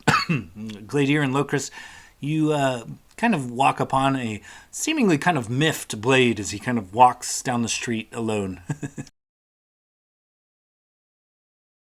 As they approach, Blade's kind of maybe sitting down, just maybe on a platform or wherever on the edge of this shop, and just being like, "Yeah, you're right, Locris. These guys are pricks."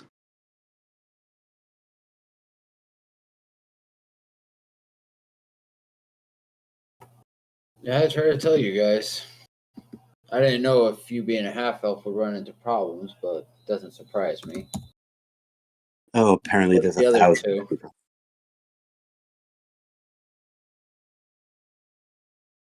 Where's the other two at? Oh, they're inside, probably bartering over some magnificent goods that these stupid merchants are going to sell them to.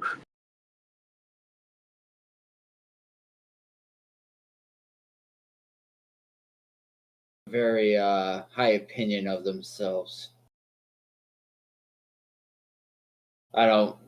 I never got into town very much. Usually if they see a tiefling or whatever walking around the town, you are likely to be escorted back towards this area just as a for your own safety sort of recommendation.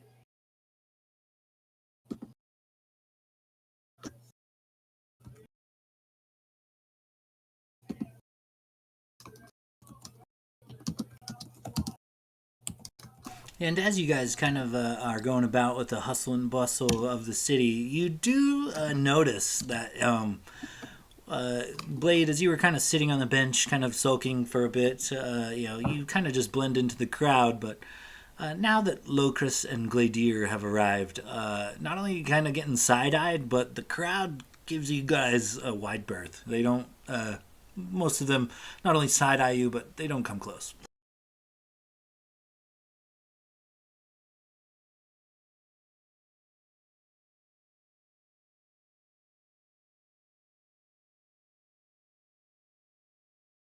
Yep, this is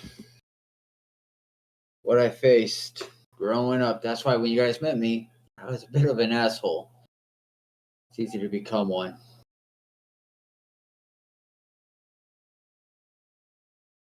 Blade will just kind of feeling like, I mean, as a half elf, I mean, in the journey so far, he hasn't really been looked down upon, and just kind of figured, seen as uncommon. He'll just kind of feeling kind of in a mood, just being like, look, Chris, I'm sorry that I'm sorry you've had to deal with this and deal with all these, like raise his voice so like everyone around can hear and be like, sorry you've had to deal with these ungrateful pricks, and like looking around. Yeah, these guys really kind of fucking suck. I mean, they're not nice to essentially anyone that's not full elf.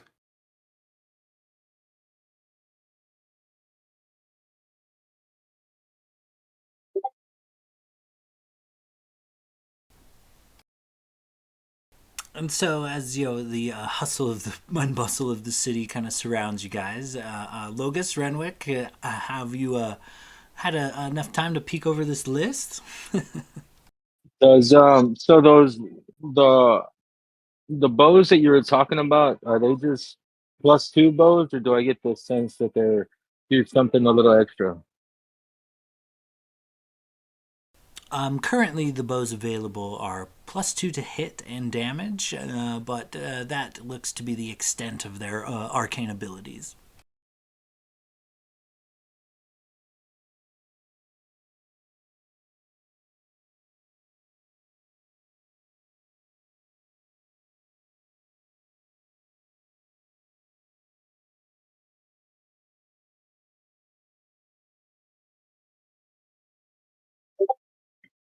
And just so the party, if you guys haven't figured it out yet, but I kind of bringing something from the way back while we're touring the nation of Brightwood. I'm going to implement what is known as the loot drop economy rule. So anything you try to sell in these parts in the nation of Brightwood will only fetch you half price, and anything you go to buy in the nation of Brightwood is actually typically double price of what the standard cost of the item is. And so just so you're aware, and anything that was normally like a frugal amount of money, a couple of copper pieces or a couple of silver pieces, you don't find those price tags anywhere. In fact, copper and silver coins are actually rarely used in this, in the at least the high elven parts of the city. Things that normally cost a copper or a silver now cost a gold. Like everything is substantially more expensive here in Brightwood.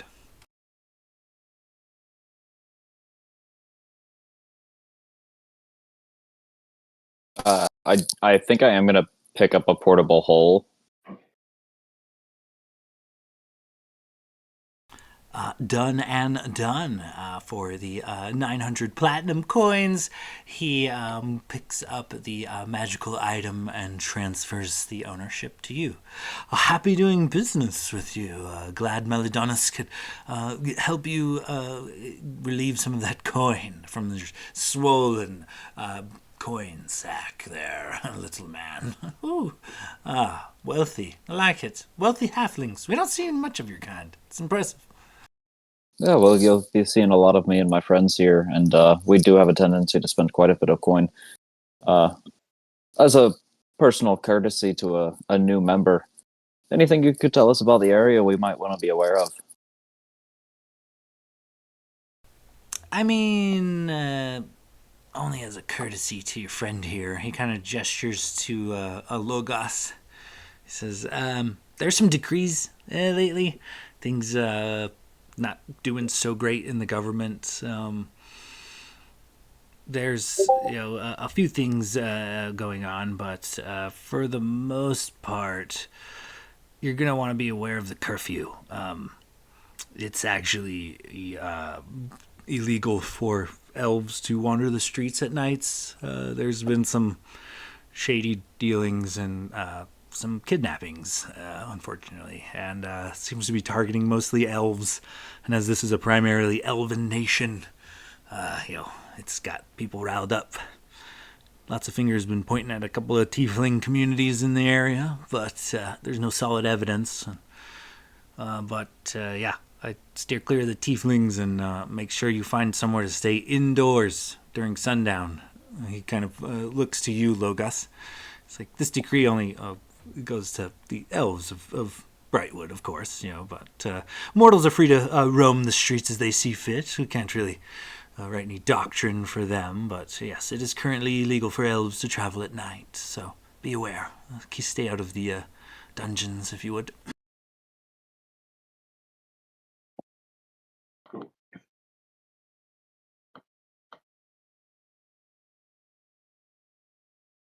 Well, I certainly appreciate that. How long have these kidnappings been happening for? It's been weeks, months. It's been months, actually, but it's not always elves, but it's primarily elves. It seems mortal races are getting caught in the mix. But what can I say? Tieflings aren't really to be trusted. Anyway. Renwick just kind of nods. Well, I certainly appreciate it. We'll be on the lookout, and he'll pack the portable hole up and turn around to Logus. Locris, after seeing it take a while, is going to use his ring of communication. Contact Renwick. Just be like, so we found out what little information we can. I don't know how your search is going. We found Blade, though. And he'll fill you in, let you know that, like, we have access to this shop, and kind of just, like, maybe throw out a couple of interesting items that you guys might be interested in. Cue you in about what they found out, which is the same info you guys have, and that it's been happening for months, and plan to meet back up. If they want to relay some gold, we can pick items up for them and whatnot, and I guess reconvene somewhere nearby. I'll tell the other two the items, and I'm gonna tell Renwick, give me the headband of intellect. I'm good for it. And he'll turn to Logus and be like, Locris has requested that you buy him a headband of intellect. I've got plenty of gold, but I don't think I'm got enough to pick up a second item right now.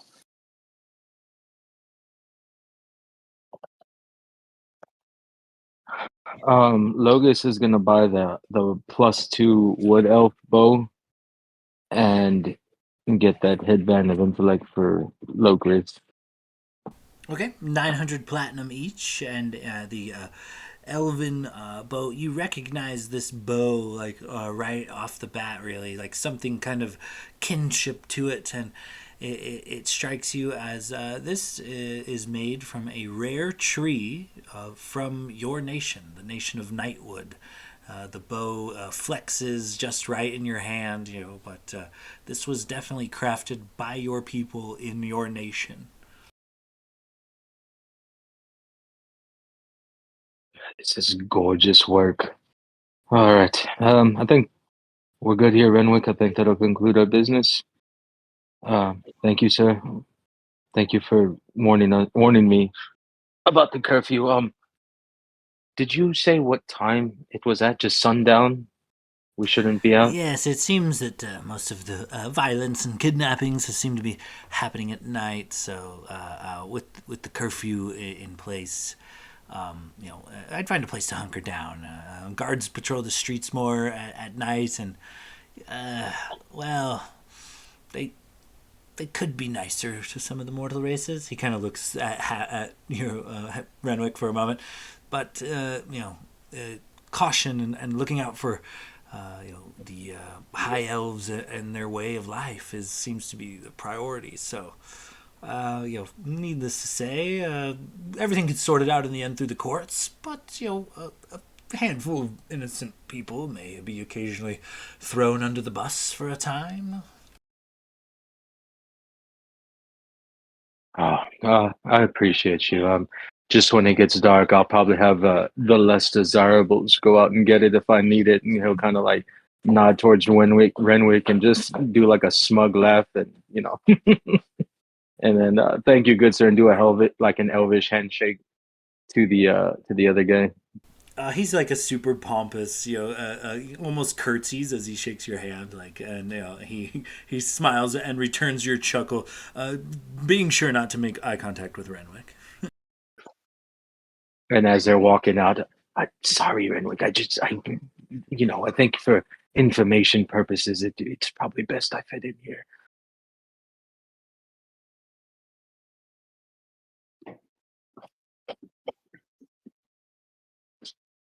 Renwick gives Logus the cold shoulder. I understand. I heard what you said. I heard you laughing. As you guys make your way out of the shop, the party reconvenes. It is probably, it's still early morning. It's probably 10-ish in the a.m., and the hustle and bustle of the city around you continues to kind of thrum.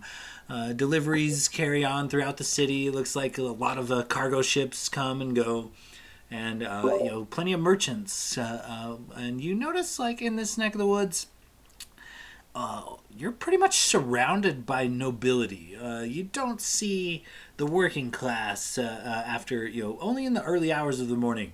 Now that the day has gotten on proper, you see fancy robes, gaudy jewelry, and it looks like very well-off individuals seem to make up a majority of at least this area of the town.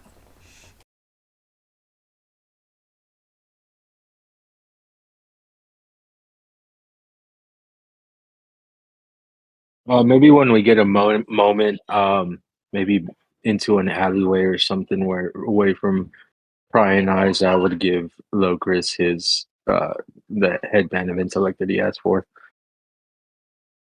Okay, go ahead and make a sleight of hand check as you kind of quickly realize that, at least in this part of the city, everything seems to be not only really clean, but well lit, very open. There are not a lot of, dark alleyways here. Yeah, it don't matter because I got my boy. I rolled a natural 20 for 25. As Logos stealthily kind of walks by you, Locris, he palms you the headband of intellect, very stealthily. I'll put it on my head, although I can't attune to it yet. Just say I'll give you the funds later. Usually, you don't want to be shown walking around with too much funds in this town. Wrong eyes looking at you.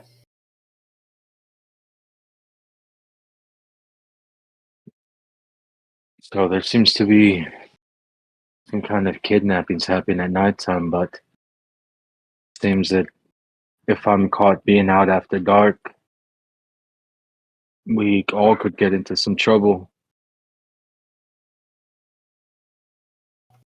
Well, we're stuck with three choices. Well, two choices. Either one, we pick up a room for the night.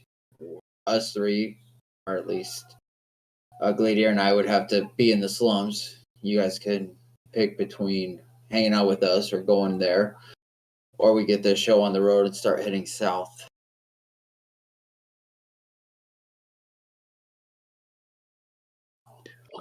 Real quick, this is Alex speaking. Did somebody grab the lawn sword, or? Yeah, I would say since we flagged the whole party about the stuff like items of interest and whatnot. Sean, would you allow us to basically just hand wave that we could have met back up, grab coin, and pop back in if anybody else wanted anything from the shop? Oh, absolutely. If Renwick and Logos seemed to have access. Renwick had to pay. They didn't even ask Logos. They assumed he was a local. But yeah, you guys have access to the shop. So if there's any items you need, we could just hand wave all that. All right, then I would have gave Logos the money right away. Okay, real quick. How many? Is there a rule to how many rings you can wear? Is it like one per hand? You can attune up to 3 items. They could all be rings if you'd like. Well, if they're like non, okay, I just want to make sure that there wasn't like a limit because I know in some like RPGs like you can have like one ring on each hand and that's Yeah, it. it's not Skyrim. Okay. All right. In that case, I think I would have handed um Renwick or Logus, whichever one, 1800 platinum, and asked for just a +2 longsword and that ring of regeneration. Actually, wait, no, not that. There was something. Never mind. Just the +2 longsword. Actually, 900 platinum for that ring. It's only 1d6 every 10 minutes, so that's not that great. So yeah, just the longsword.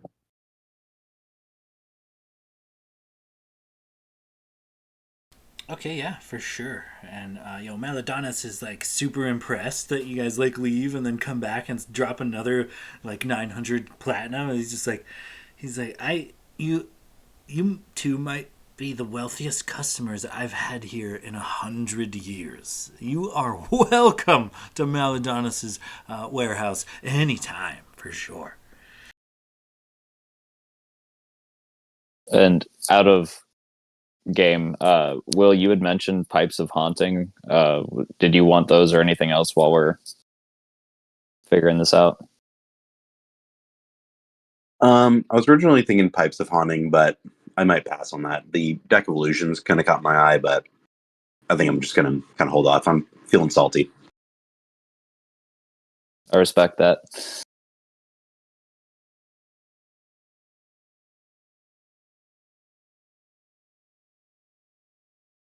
Okay, so you guys are currently kind of in the more elven district, and as you guys are kind of debating what to do here outside in the streets of the city, you guys do hear a pleasant music begins to erupt from more than one location.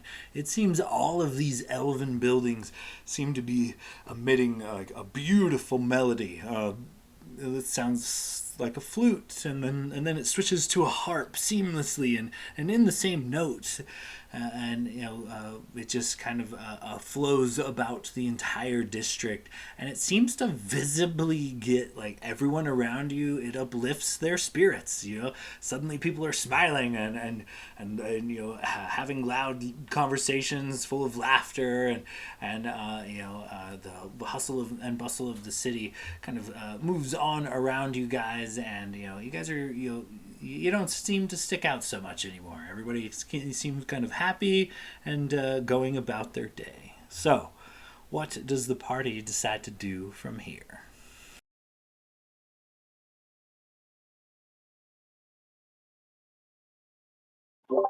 Well, like Lucas said before, we found out some information. And I'm assuming Glader probably would have filled in Locris on their walk from the slums to the fancy part of town. But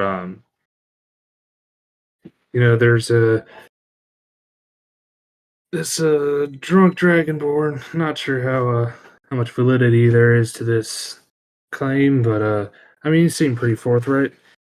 But he did tell me that there was apparently a long time ago there was a war between the elves here and the subterranean elves, the Drow. And apparently this city and their army just eviscerated the subterranean elves and just completely wiped them out because they thought they were lesser and aggressive and just this town being this town, I guess, from the vibes I'm getting. But I mean, if there was a war between them, access to the Underdark probably isn't too far from here. I mean, to march an entire army to take out an enemy force, I mean, they could go pretty far, but I mean, there's just as much a likelihood that it's not that far away from the city. I mean, at least within a few days or less than a week travel, I'm guessing, to take a whole army. To be fair, the Blue Dragonborn was speaking about the nation of Brightwood as a whole, not necessarily the city of Charlatan. Just pretend I said that. But still, I mean, like I think Loker said the right train of thought coming here. I think there's got to be some sort of entrance to the Underdark somewhere near this country or this nation for them to have, gone a full out war with the Drow from the Underdark.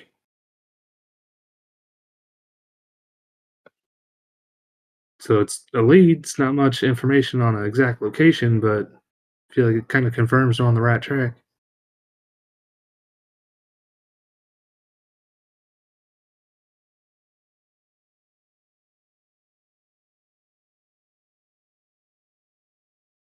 Oh, and he did mention something about a lot of the bards. There's tons and tons of songs written about these battles and this part of their history that the elves like to sing and you know portray all the time in their various homes and pubs and whatnot. So I mean, we might be able to find someone in the high end establishments who might be able to tell a more detailed story, maybe get a more precise location.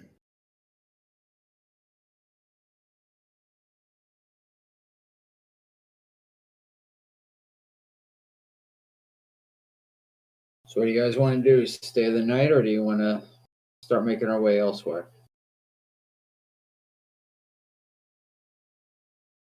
Oh, it begs the question. I, I feel I'm more very proficient in hiding in the dark. So if we needed to do something and I at night and I needed to hide, I mean, it might make sense to maybe take out tonight, maybe get a high perch on one of these roofs if possible, and maybe find out what the hell's going on with these kidnappings, maybe gain favor of the city if we can figure it out.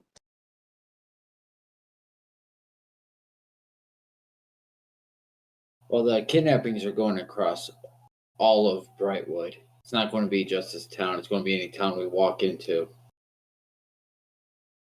They might be transporting them from here, but I don't think we'd have an issue finding out where people are being kidnapped from. Hey, Sean, is that what the guy said, that it's all across Brightwood, or in like all across every town, or is it mainly this one because of the high Elvish population? Once again, I must have misspoke, but yeah, it was as a nation as a whole rather than the city of Charlatan. It's more of the nation of Brightwood. Because as far as elves go and population wise, Charlatan actually has the lowest population of elves amongst all the cities in Brightwood. So, Oh, okay, yeah, I misunderstood. I thought it was this town specifically. Well, then maybe perhaps we should go to the most Elvish populated city and see what's going on. Would I know what the most elvish populated city is? I mean, it also could be two birds, one stone, because we did need to talk to elves to get to the Underdark, if I'm not mistaken. Lucas, you would know that there is a variety of cities here but the obviously the Sillarin, where you're from, is like a trading community, and it's located in the center of this, basically the center of Brightwood.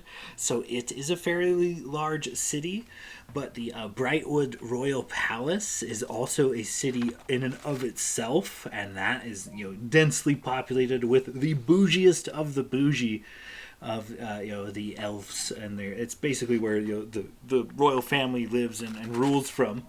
And there is also a Lesivian keep. It is like a giant bronze structure, and it is massive and also a city in and of itself. So you know of at least three large cities in the nation of Brightwood. All right, so we got a few options on where we could go. Just talk to a lot of elves. All I know is this Sillaran. I know the community of, well, tieflings. So they might have a few more connections I can actually exploit. Or at least give us a laydown on what's going on nearby. Well, it seems like they're going to be prone to turn their nose up here, so if you've got a way of getting easier information, that might be the move.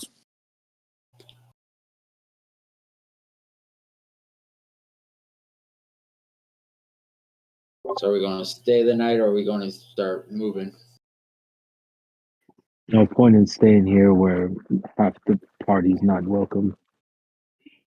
And we've got pretty decent ways of resting up on the road. What with the hut and the hole, Yep.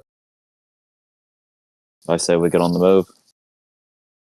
Are we gonna hoof it or be finding some sort of way to travel more quickly?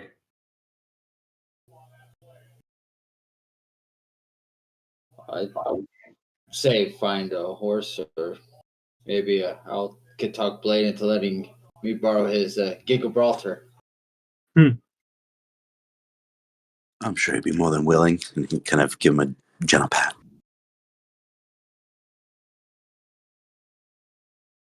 Well, We're still towing yeah, I can get myself a steed, but it might do us well to, you know, get a faster way of travel than by foot. Yeah, I'm sure there's a stable on the outside of town.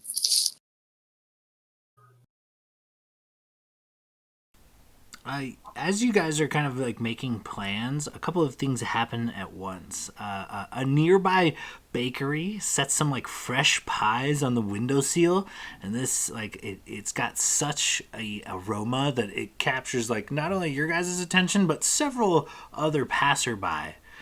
And then suddenly a panicked mother stumbles forth and is screaming. She's just screaming at the top of her lungs, and people look scared. Some of people look to her and flee and quickly walk in the other directions.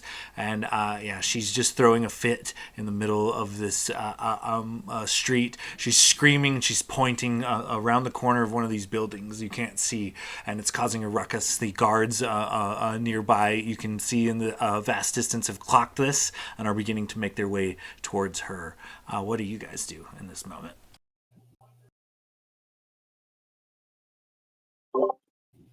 Oh shit! I think Glader's gonna kind of put the hand on the hilt of his sword and kind of like a light jog over, not getting close, but just like getting line of sight to see what's happening. But yeah, I'm not getting near any antsy elven guards that hate Dragonborn. As you kind of make your way around to see, what you do see is a large, what appears to be dire wolf, and it is prowling through the city side, and it has a young boy in its jowls. and it is just kind of stalking the streets as this young boy panics and struggles in the jaw of this beast. The beast looks unfazed and is just continuing to kind of do its thing.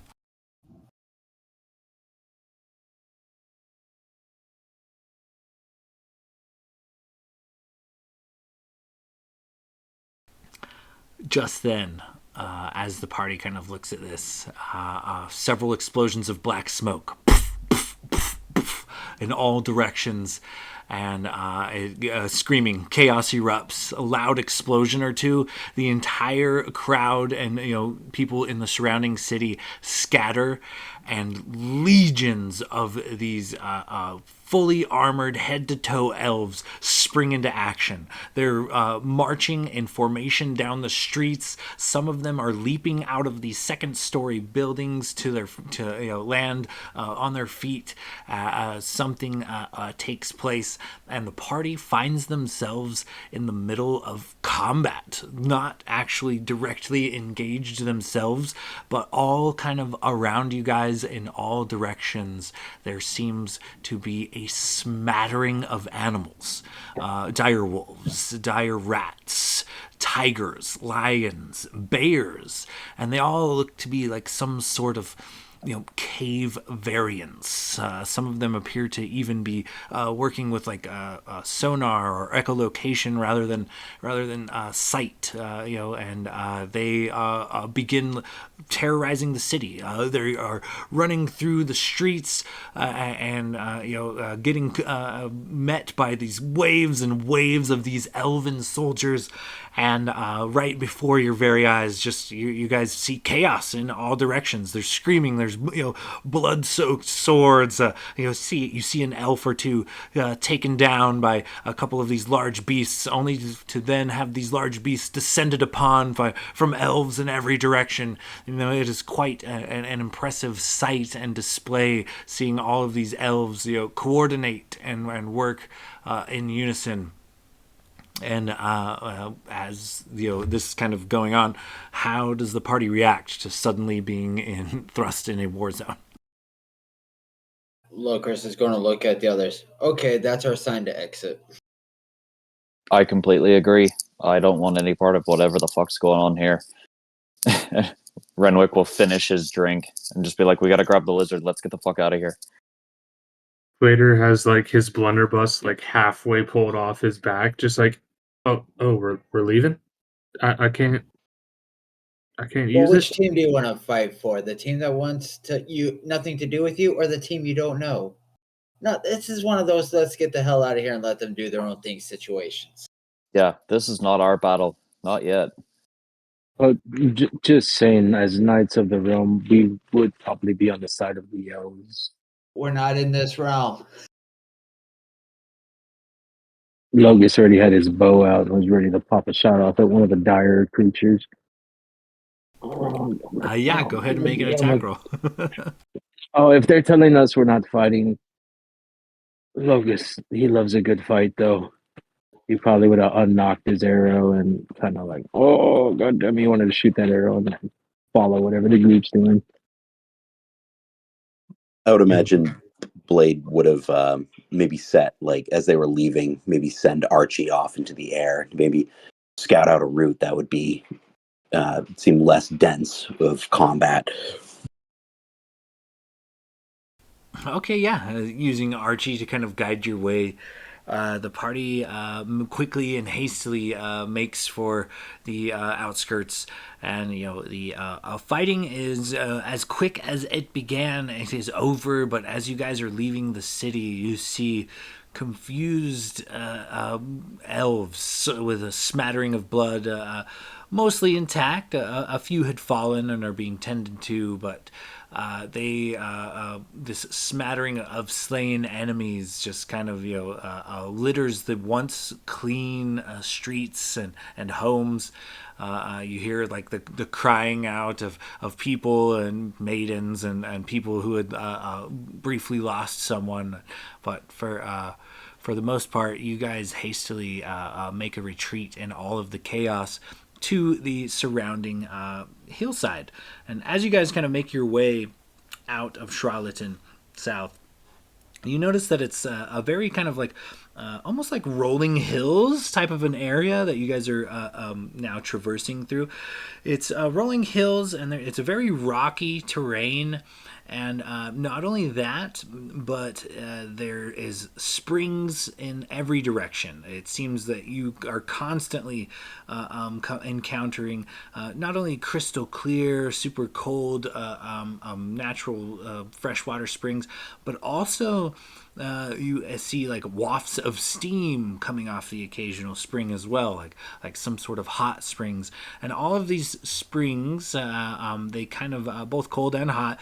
They all just make a bunch of like intertwining creeks that kind of flow through the area. And there is a road, and it is very clean, very similar to how the city was. A very well cut cobblestone road that is very well kept, considering there's not a whole lot of people around. But on the outskirts of the city, you do see people enjoying the hot springs, and several people maybe bathing in some of the freshwater springs, or maybe collecting water and whatnot.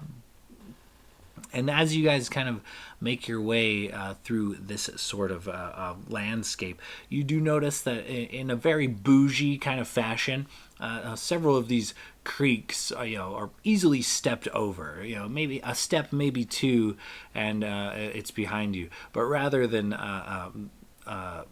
the elven architecture in this area, rather than having you just kind of step through the creek, there are a lot of very bougie like bridges, like a very unnecessary amount of platform, rather, for you guys to kind of step across something, a grand bridge to cross a creek that runs 2 inches deep, unnecessary.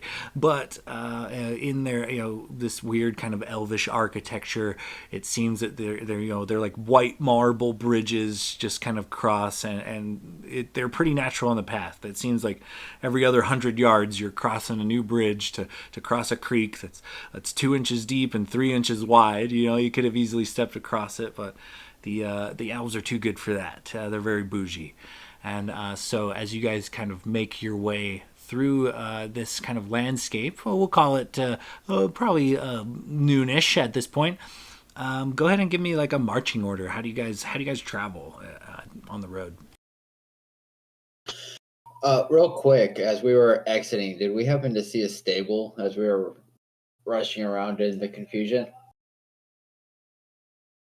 On your way out of town, you would have had to pass through kind of the slummy district, and that is where several stables are.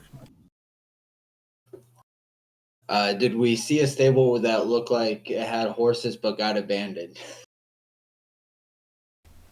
There are a couple of stables in the area, but it looks like work, like private stables, not necessarily something that somebody that would have something for sale for profit. But I mean, you could approach a farmer and offer to buy his horse or something like that. That would totally reasonable. Happens all the time. Well, I was wondering if there was, with all the fighting and stuff, if everybody, like even in the outskirts, kind of hid from danger. Oh yeah. Go ahead and give me a perception check. Are you searching for something that's maybe been abandoned for the time being?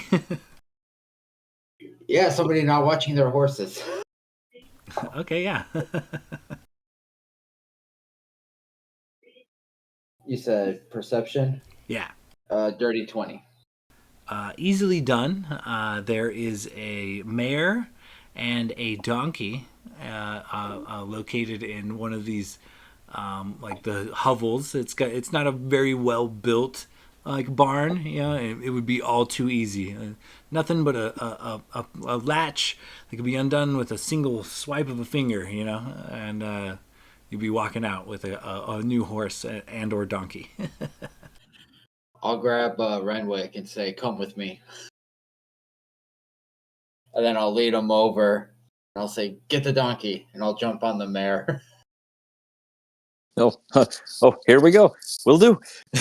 And he'll just run over and try to commandeer the donkey. Okay, yeah. You guys go. Let's go ahead and give me. We'll call it a sleight of hand check there, Locris. 15. Good enough. You and Renwick make it in and out of the stables, and nobody is any the wiser as you guys kind of make your way out into this rocking, rolling hillside littered with springs and small creeks. All right, then when we catch up, I'll be like, all right, so Gladier, you're heavier. So how about you ride the mare? Because I'm definitely riding Giga Gibraltar. Well, I actually have something for this. If you just give me 10 minutes, I can summon a celestial steed, if you would. Well, fine then, la di da. Yeah, and Gladiator's just gonna kind of kneel down on the ground, kind of chanting the verbal or the somatic part of his spell, holding this holy symbol, and cast Find Steed. And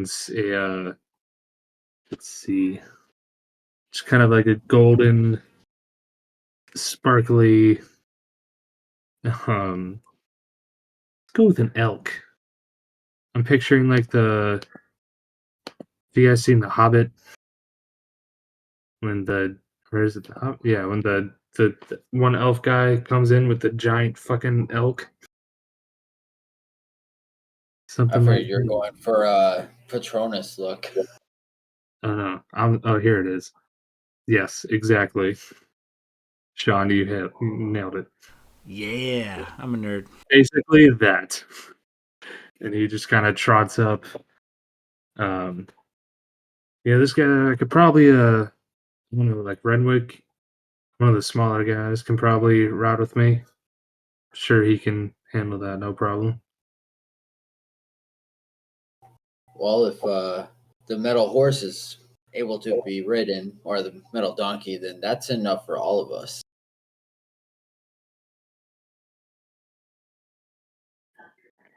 But as for the path down, I figure Locris will take up front and say, Locus, why don't you join me up here so you can tell me what your elven eyes see? Yeah, I could do that. Also, probably would help if, in case we come across some of these other assholes.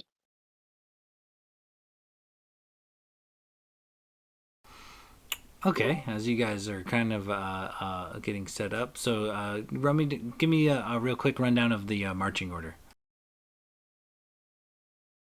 Locris and Logus up front, and Uh, then Renwick, are you gonna ride with me on the shiny elk? I think we all have our own mounts there, bud. There's 3 donkeys and Oh, we a have horse, three and then your donkeys. mount. That's right. I forgot of. I was just thinking of Gigabraltar. I forgot about regular Gibraltar. And there was a third. Okay, yeah. Then Glader would probably take up the rear, kind of looking like putting on the persona of like a guard for these mixture of people, especially with the elf leading us. Um, And kind of stayed on Renwick's the guard. sorry. Uh Renwick's gonna put away the badges and change back into like his traveling clothes so as to not look too nice when we're out on the road in case there's highwaymen or something. Okay, yeah, duly noted. Oh yeah, Glader's gonna toss his coin purse into the bag of holding. I've had too many close run-ins, losing my money. And then also um, take out his new long sword and kind of strap that to his hip and try and get accustomed to it as he's riding. Okay. Logos and I guess Locris, since you guys are up front, I'll have the two of you give me some perception checks. These checks are also going Uh, to kind of double as a bit of a random encounter for you guys. So don't roll the same thing, damn like it. I got a natural one. Uh, Probably because I'm busy attuning to the band of intellect and unattuning from the belt of the savage attacker. Ah, okay. 29. Okay, perfect. As you guys are kind of going down this little pathway, crossing these many, many bridges over these teeny tiny little creeks and different hot springs and whatnot, you come across an older gentleman traveling down the path with a group of 6 small dogs walking behind him. He has them each on a small leash that is attached to his large backpack. And this large backpack seems to be like overflowing with what appears to be dog like clothes and toys and things. And he kind of sees you guys going by on horseback. He is traveling in the opposite direction. He's traveling towards Charlatan, and he kind of hails the party after you guys have only been on the road for an hour or so. He kind of hails you, "Ho there, ho, travelers, ho! Hey, you got time for a bit of a show? Trying to make ends meet here. On my way to Charlatan. You got a moment? You need a meal? Maybe a bit of a show? What can I do for you? You see my pups? They're pretty handsome." How about a little information? How's the road going south? Ooh, well, it's not the best. I would stick to the road, and you'll only travel in the day, and it would be unwise to travel unarmed. He points to a rather fancy kind of looking blade that he has tucked in his waistcoat. It's it's not the best out there. Lone travelers like myself have to keep quite a pack around me, and as he kind of gestures to his several small dogs. Vicious, I'm sure. As Locris is talking to him, Locris probably would have like tried to like call one of the dogs over and pet it if it would let him.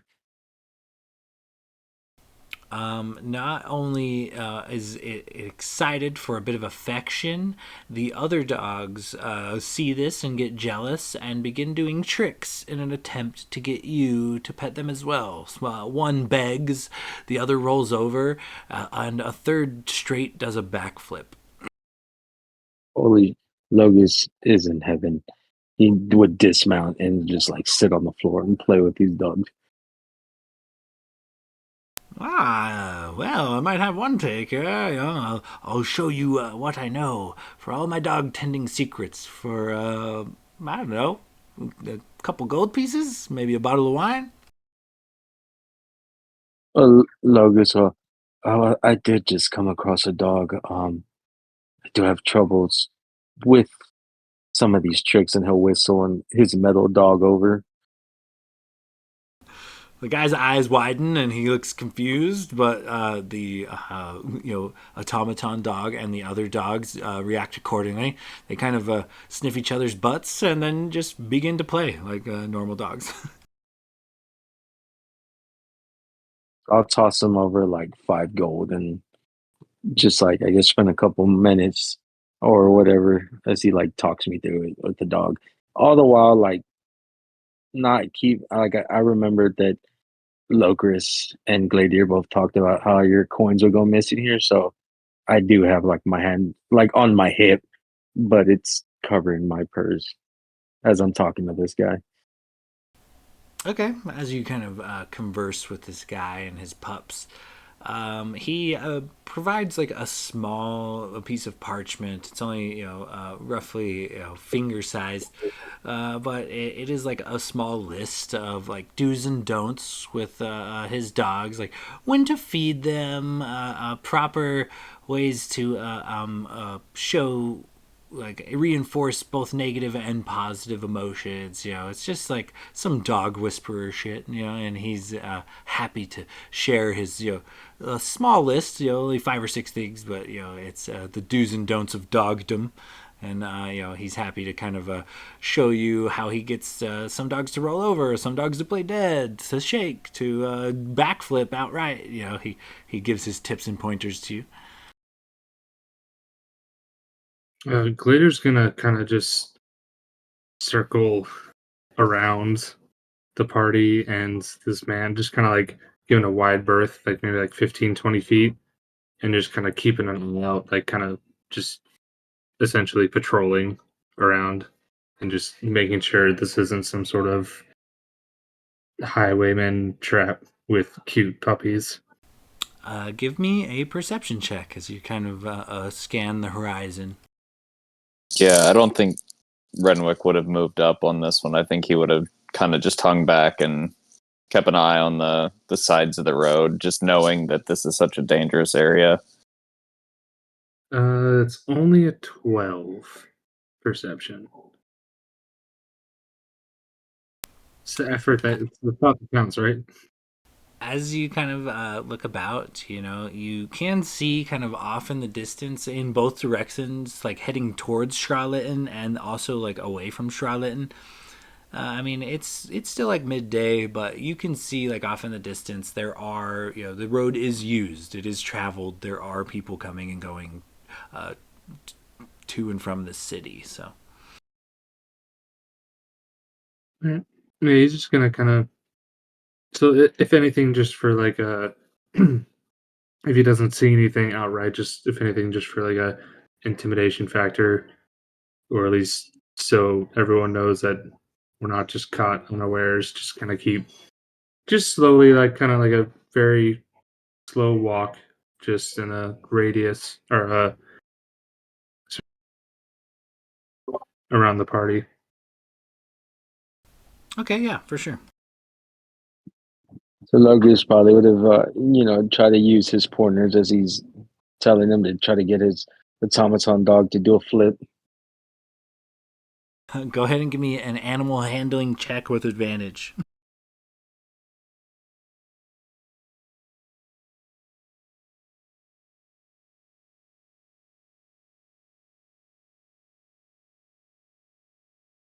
It's not going to get much better than that. My first roll was a natural 20. Your dog is exceptionally smart and picks up on the command flip and will now do a backflip upon command. Wow. Well, thank you, friend. I appreciate it. And I must say, your dogs are quite lovely. As I go and I give them all one more little pet as I, get ready to go.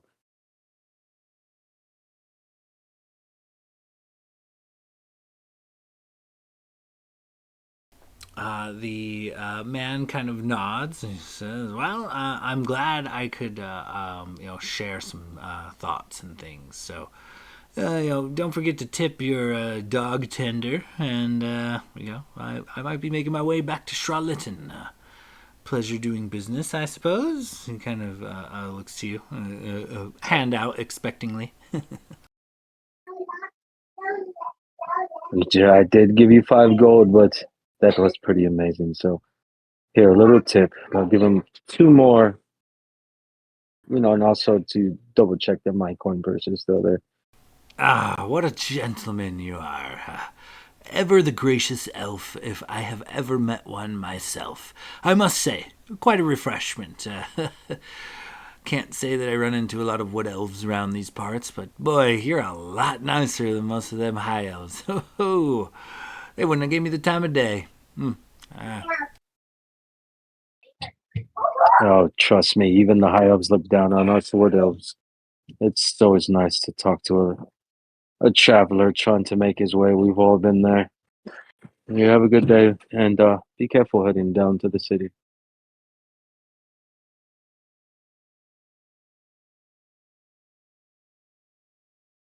Logie sort of got back on his horse, and sorry about that, everyone. I'm a person of the animals. I couldn't help it. They were so darn cute.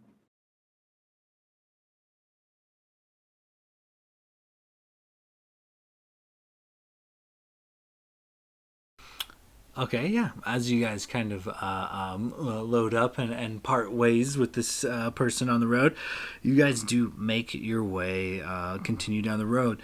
And after a couple of hours, nothing in particularly eventful happens.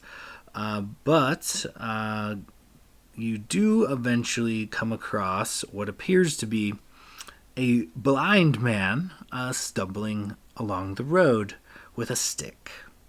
And he's just kind of reaching out in directions as you kind of pass, and he's smacking his stick along. And he appears to not be traveling on the path either to or from the city. He looks to be starting to wander off the beaten path into the terrain.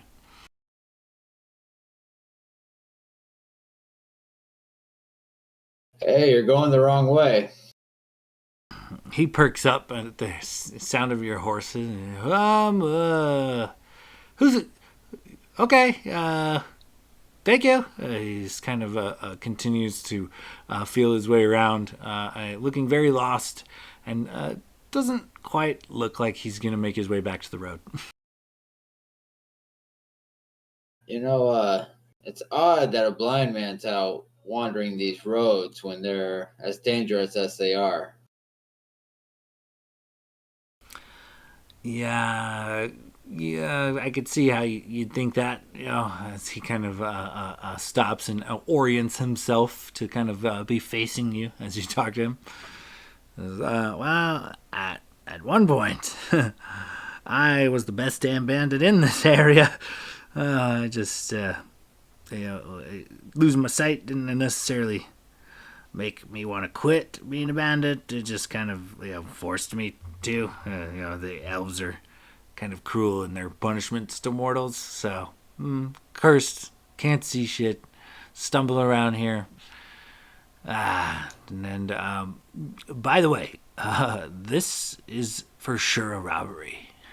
And he pulls a blade out and kind of like tries to stumble towards you, but not very effectively.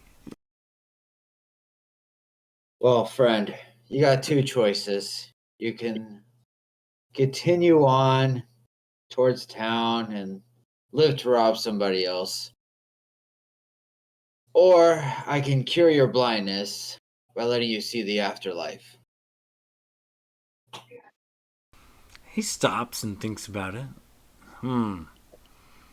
Which way do you think I end up with a pocket full of gold faster? Huh?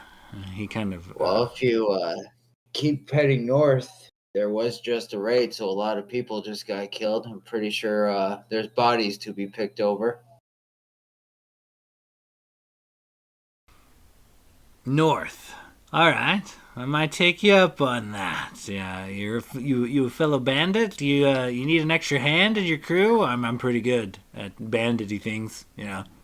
No, we're just traveling down the road. But we are pirates.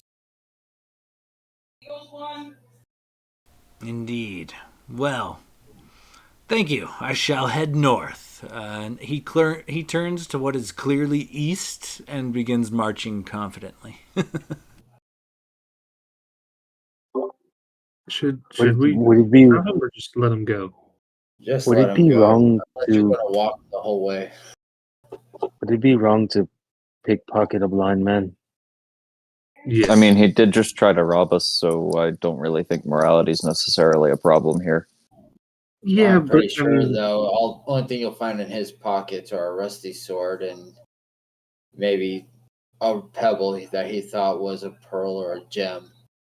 also a blind man trying to rob someone. That's basically like a toddler trying to tackle like a 400-pound man. Like it's not. Nothing's gonna happen. It's not gonna work.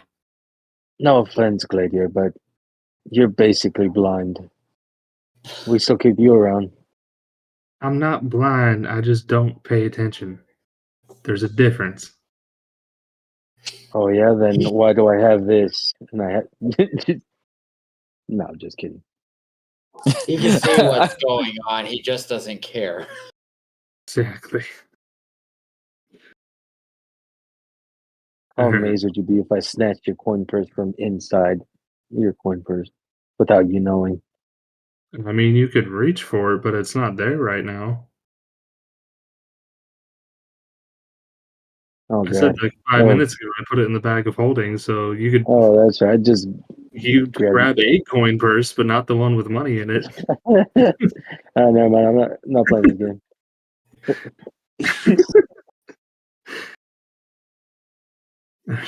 Do we keep on going and leave this blind man to wander aimlessly into the wilderness? You hear a splash. He fucking hits like a pretty good sized like hot spring. And he starts fuck no, and gets up and he kind of tries to make his way slowly but surely out of this like waist deep water.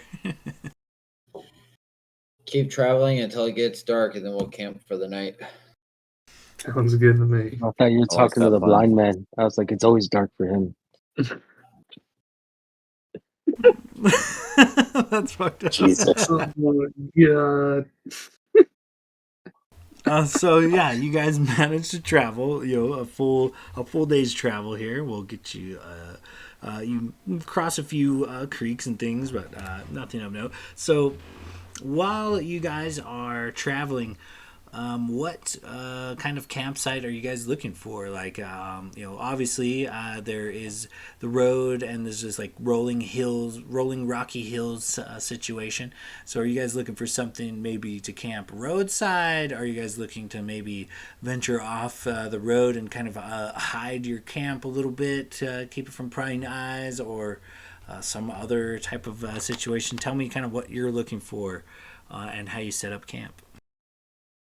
Logus would have for sure been able to, feeling at home more out here in the woods and stuff to find a spot and maybe Blade could use his little hut, try to maybe track a clearing or a little opening in the woods so he can put his hut down.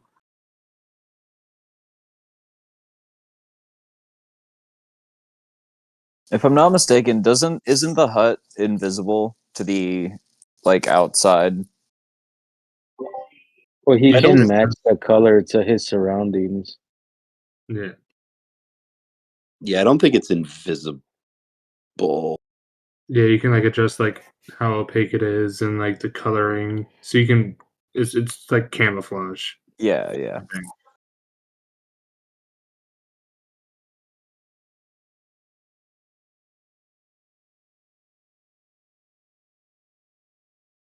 Yeah, I And can like put the lighting also, in. Oh, sorry. while we're walking, Logan should have been looking out for any like animals, maybe like a deer or something, so you can probably try to put on a spread, maybe cook something tonight. Okay, yeah. Give me a survival check.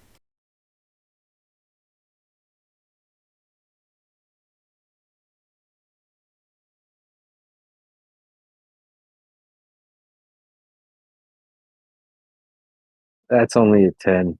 I rolled a 2 plus 8. With a 10, you do manage to snare a coney, so you have a decent sized rabbit, but it's maybe a meal for one. It's not the biggest beast. It looks like Logus is eating good. Sorry, guys.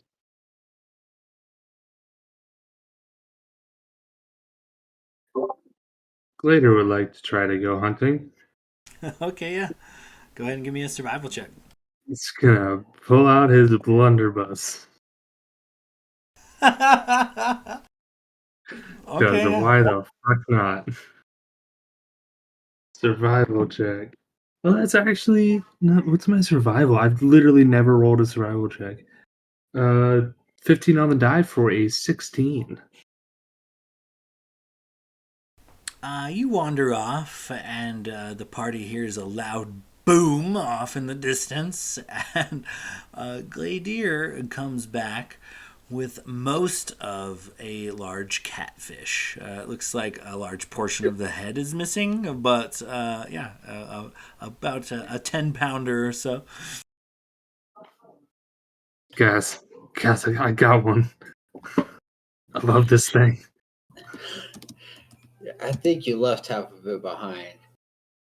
Um, Locust is going to throw his staff and yell Monty Python. And when it comes out, I'll say, "Go hunt us some food," and send the giant constrictor to find something a little bit bigger. Okay, give me a survival check for the constrictor. Survival. Wisdom. Well, can I use a perception since it hunts with its tongue? Yeah, I'll allow it. And it has blind sight of 10 feet, so it would notice something. 16. With a 16, your constrictor manages to rustle up a very large bird. It is like some sort of variant of turkey, and it brings back what appears to be like a 30, maybe 40-pound bird. See, gentlemen, this is how you hunt food. Logus, will you please clean this thing?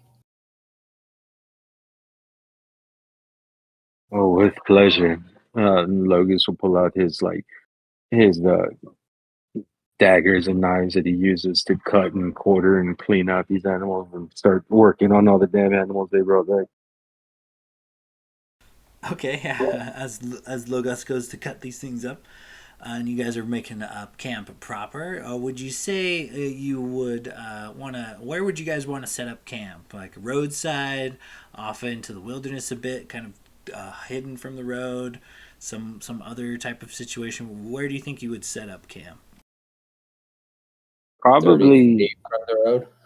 yeah, I probably would have let him into the woods a little bit since we were out there hunting anyways. Probably would have tried to look for like maybe a little clearing or a spot, an opening in the trees big enough for Blade's hut. Or maybe even if like there's rock faces, maybe a cavern or a cave of some sort, whatever we could find. Yeah, so it's kind of like a rolling rocky hills area. There's not like a forest proper in this neck of the woods, but there is, a sparse splattering of like trees. A tree here, a tree there. So it's not quite like forest-ish, but you guys do kind of find somewhere a decent spot to make a camp.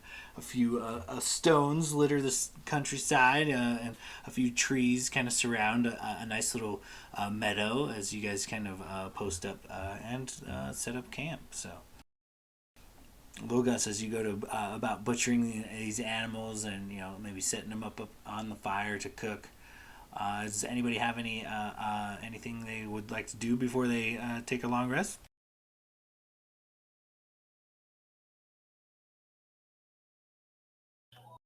I'm already attuned to my items, so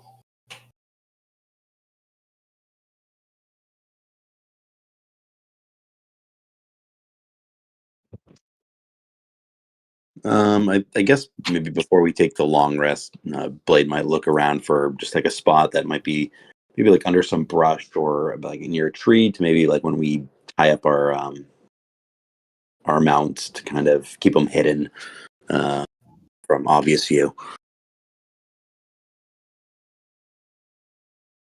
Okay, yeah, for sure. It's not too difficult. You find a secure location and tie off your mounts.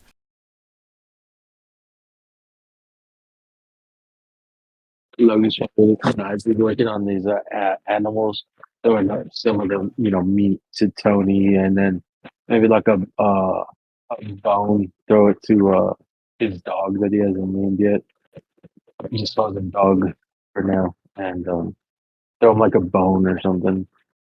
Like a normal dog, he's happy to receive a bone. Wags his tail and begins chomping on it, crunching it in his teeth. And Tony, as always, is happy to get some scritches and some meat, and caws affectionately as it kind of flies around, giving a good perspective of the campsite.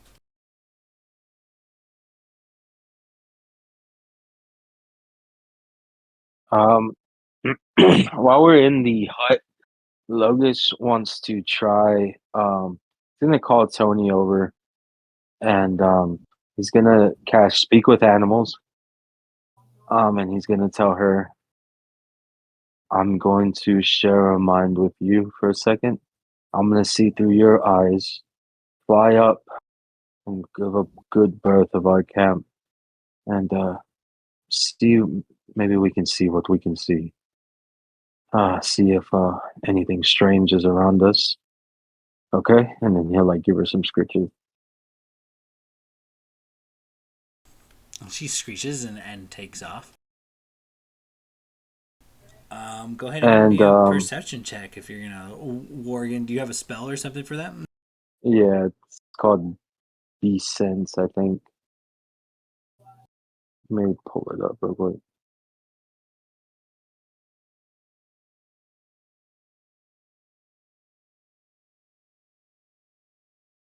Yeah, you touch a willing beast. You can use your action to see through the beast's eyes and hear what it hears. Hear what it hears, and continue to do so until you use your action to return to your normal senses. So I'll beast, warg into her, and just take a look around, fly around while everyone's doing their thing, just to see if anything's creeping up or anything we should be worried about before everyone falls asleep. Okay, yeah, makes sense. Go ahead and give me a perception check. As Logos is kind of warging in, does anybody else need to do anything particular? Are you guys like setting up tents? Are you throwing down a bedroll by the fire? Like, how do you guys camp?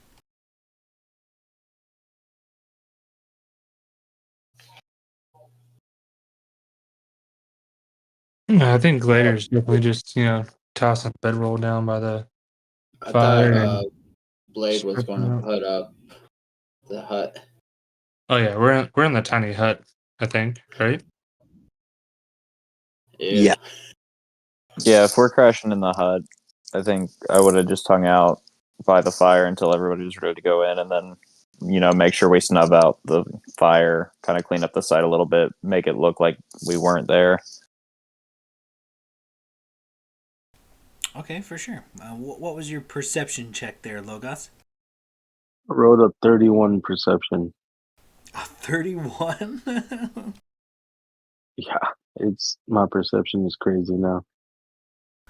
Okay, so as Tony's kind of surveying the area from up high and going around, you can see the road in the darkness as the sun kind of sets and the stars come out.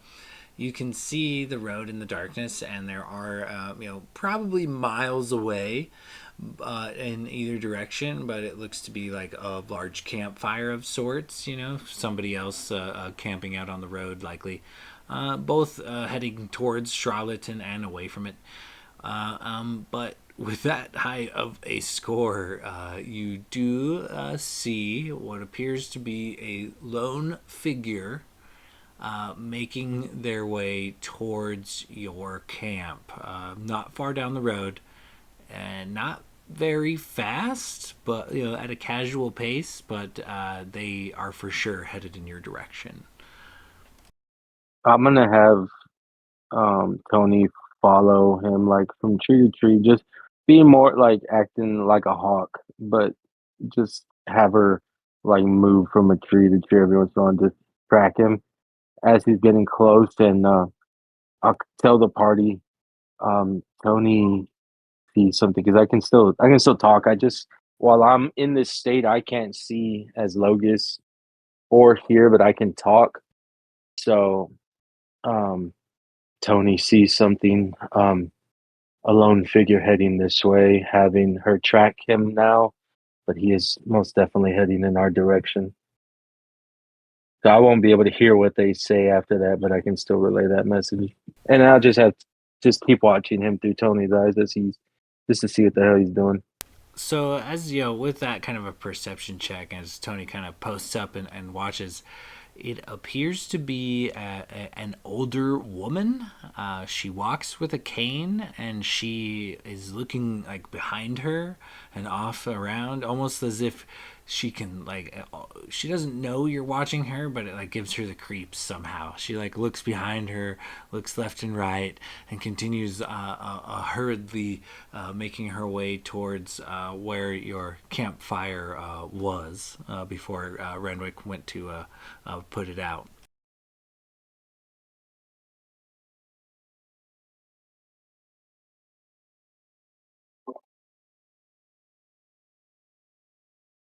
Do we want to go meet her or just wait to see if she makes it here since we don't know what's following her? Or turn her away? Well, she's heading this direction already towards where our fire was. I mean, our tiny hut here is somewhat camouflaged. I can sit outside where the fire was and see what she has to say. And I mean, if there's any trouble, you guys aren't too far away. You just pop out of the hut and give me backup. But I can at least maybe talk to her and see what's going on. See if she needs help or if this is some sort of trap.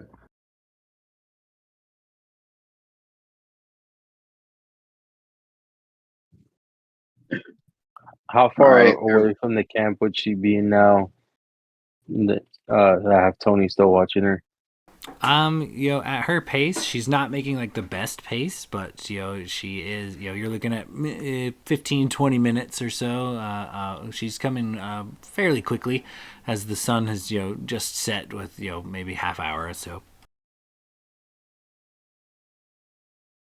And how dark is it outside? Is the moon got a good shine on, or is it pretty dark in this area? It is. Looks like it is possibly about to rain. It looks like cloud cover moves in and blocks out the moon and stars. It's pretty dark. So Logan still can't hear what everyone's saying. She's about 15 minutes out. Looks like it's gonna rain. She's for sure heading where our campsite was. Seems to walk with a cane, old lady, moving with a purpose. And then What do you guys? I'm sorry. no, then I would just keep Tony on her.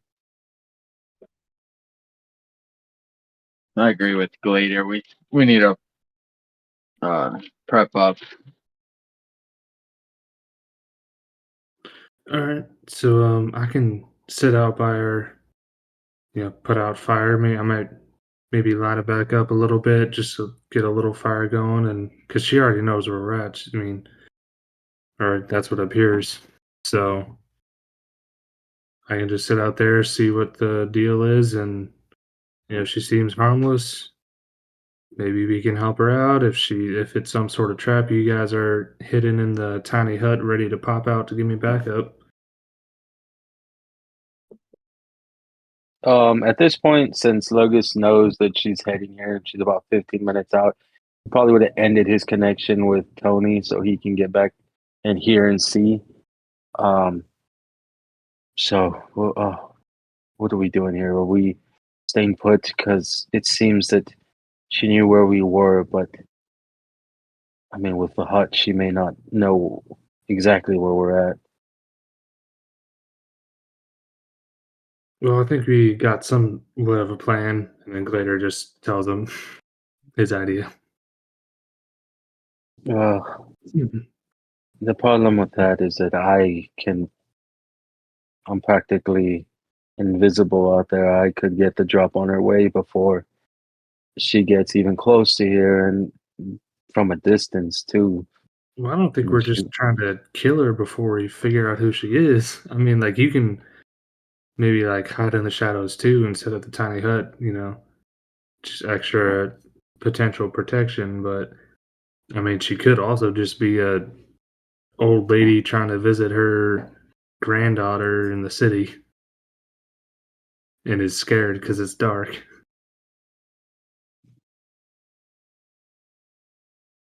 Do you not remember the last time we trusted someone in Hordenshire? We had to fight an aboleth. I forget his name, but Eddie, Teddy. God, fucking Teddy. I'll never forget that name. What if this is another Teddy situation where we trust someone? We could just stay put. We have no obligation to see Well, that's why what we she. have our backup plan of you guys in the tiny hut 5 feet away, ready to pop out at any moment.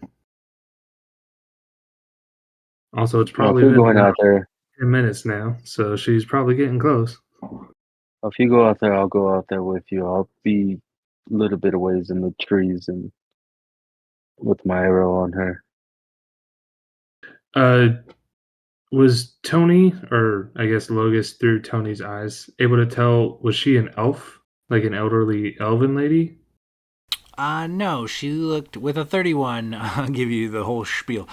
She had a quarterstaff, some kind of looked like kind of mangy, like rundown brown robes. She also appeared to have like a fairly stuffed full backpack, a brown leather pack that is like looks like you probably couldn't fit anything else in it. It's like stretched to the max, and she hurriedly, begins to approach your guys' camp.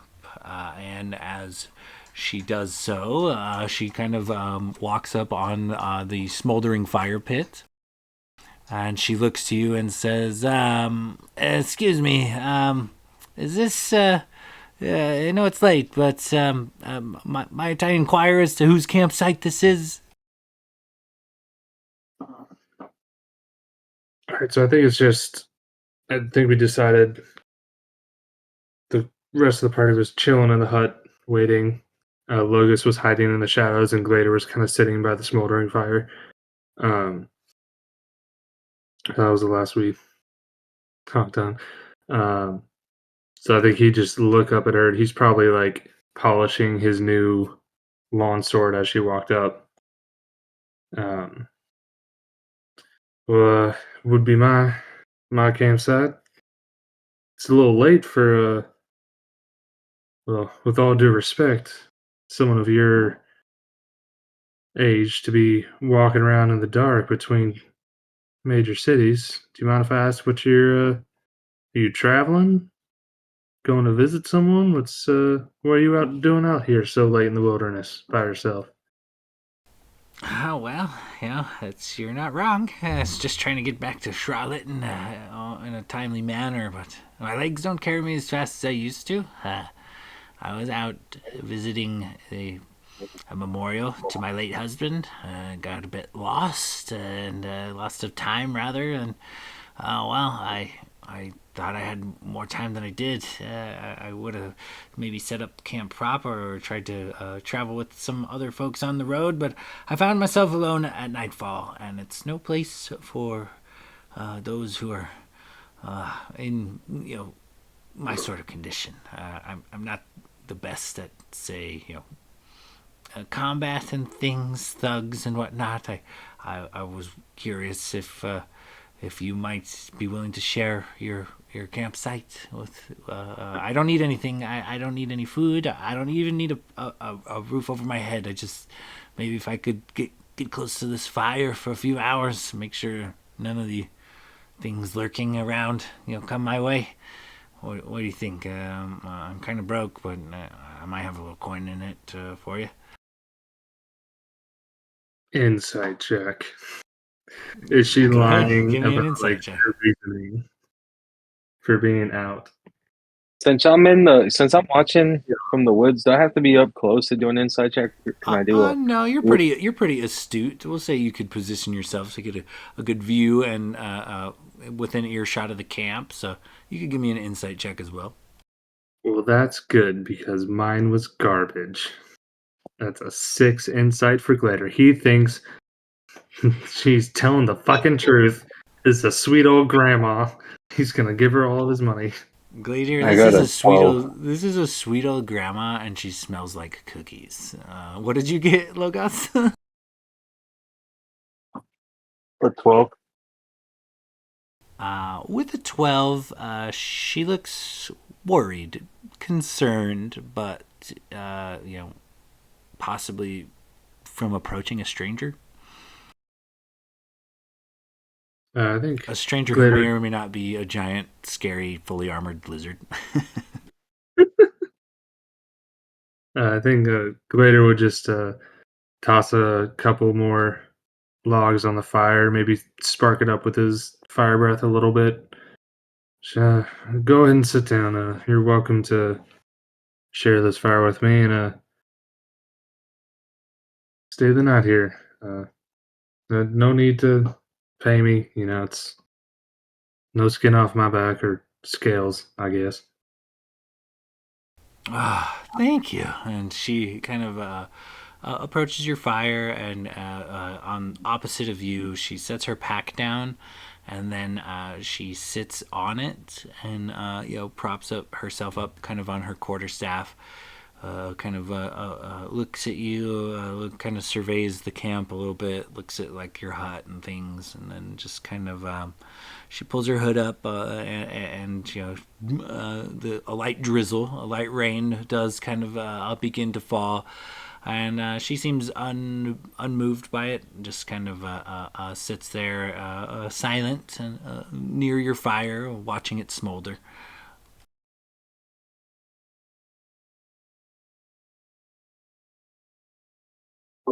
I think at this point, Logus would have called out from the shadows. Are we all good, Gladia? Yeah, we're fine. Come on down.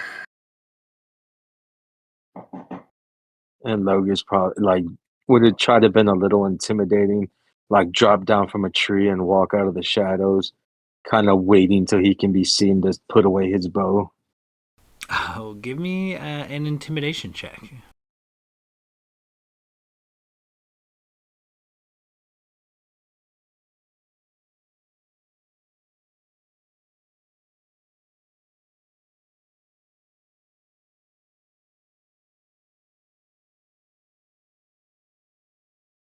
So I have I have no modifiers for intimidation or charisma based things, and I rolled a natural one. So I'll probably look goofy as shit. Your intimidation tactic, unfortunately, is not as intimidating as you think. You kind of fumble the bow and a bit as you try to put it away, and your voice cracks when you call out to Gladier, trying to sound a bit tough, and it kind of backfires. But you coming out of into the light and from the shadows still manages to startle this little old lady, and she kind of has a panicked look for a moment. She looks very wide-eyed from you to Gladier, and then back again, and then back to Gladier, and she kind of slowly stands up and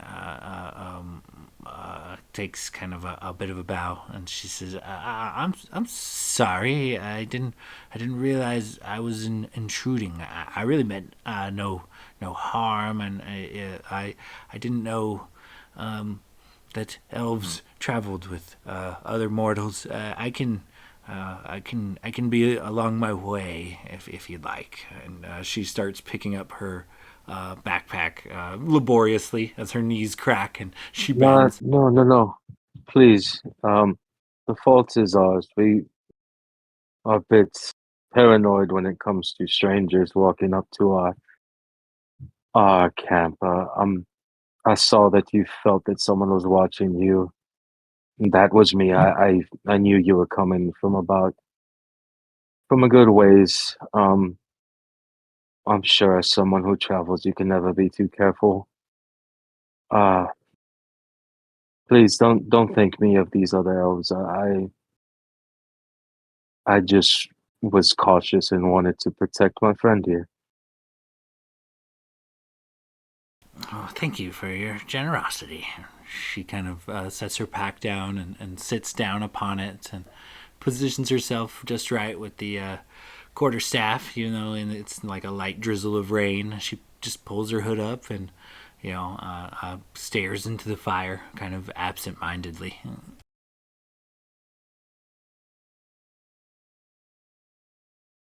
Would you like some food? We did cook up some rabbit and some other things if you're hungry. She kind of perks up and says, I haven't had meat in months. That would be great. I'd imagine that, Logus ate, his rabbit, but mixed with the other meats that he had quite a bit of the rabbit left over. So he would have given her like the rest of whatever rabbit he had left, and kind of maybe put it in some papers so that she could take it with her if she didn't finish. Surprisingly enough, this little old lady has an appetite and like houses just about anything you give her. Even if it is a large portion of meat, she falls upon it voraciously. Like maybe she hasn't eaten in a while. Well, if you are that hungry, I do have something that, while it may not look like a lot, it will make you feel a lot better, and I'll hand her a good berry. Oh yeah, after she pops a good berry, it seems to do the trick. She's a lot less voracious, more mellowed out, and she thanks you.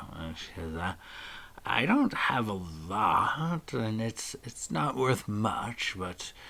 She fishes around in her pockets and hands you what you think is a copper piece upon first receiving it, but is actually a small copper medallion, and it has the word "thanks" written in common, kind of carved into it.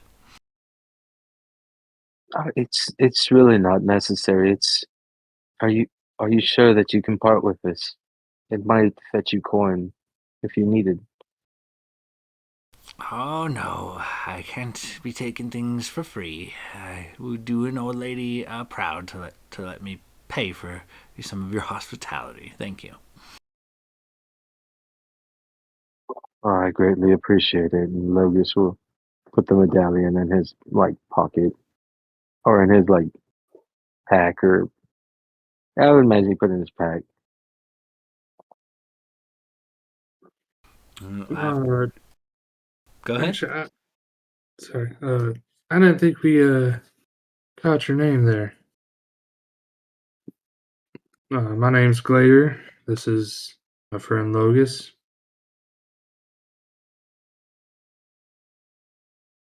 I am Snannis. I kind of been around these parts for some time. Travel the woods and pick herbs, sell them when and where I can.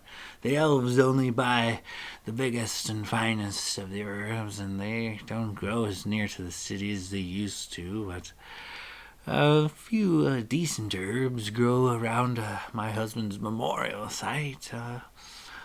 It's over by one of these warm springs just a bit down the road. Pretty flowers in the spring too, but it's not a lot. But it sends meat, and the just because they're lower quality herbs doesn't mean I can't sell them in the slums district. Some people are always out to make tea or various remedies for this and that. But aside from kind of gathering various herbs and what I can pick off the trees and whatnot, it's pretty much my lot in life. Been doing it for too long to even remember what I did before that.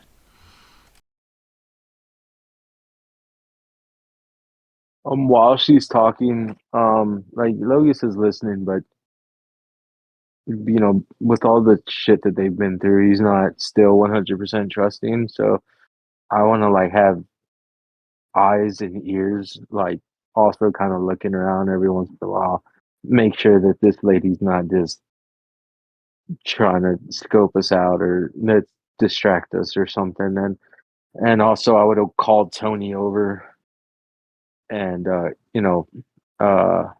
if I don't know how long to speak with animals is, but I would have like since I've taught her to like squawk or like screech if there's anything happening, would have like brought her and just kind of like showed her the commands or told her the commands to like go perch up and let us know if anything's happening.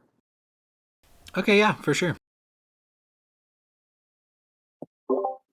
Yeah, I think Glader would do the same with this elk. Just let out a whistle and have his elk come over and sit down by the fire with his massive fucking horns. Chill out next to the fire next to him. So, you're traveling back to the city. Got any wares or anything interesting on you now that you might be willing to part with for a few coin? I don't really. I mean, I could use the coin, but you've just shown me charity. If you need a bit of herbs, I can help. I have a few healing herbs, a few herbs for tea, a few herbs used to make oils for incense. Mostly that, and a few fragrant flowers that have a few varying alchemical properties. Is there anything interests you? And she kind of like pulls like what looks to be like a bushel of varied like dried herbs out of her pack.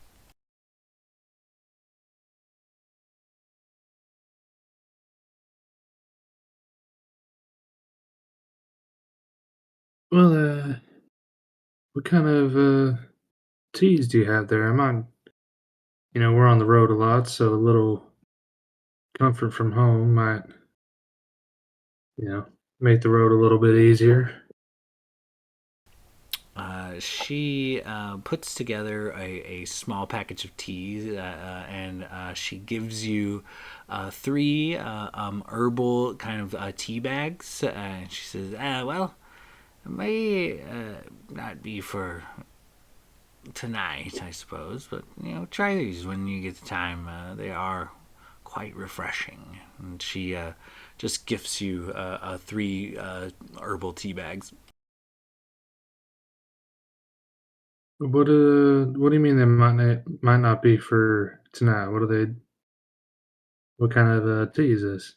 You're with the elf pulling guard duty, I assume. It will make you very sleepy and relaxed. You shouldn't drink it if you're working.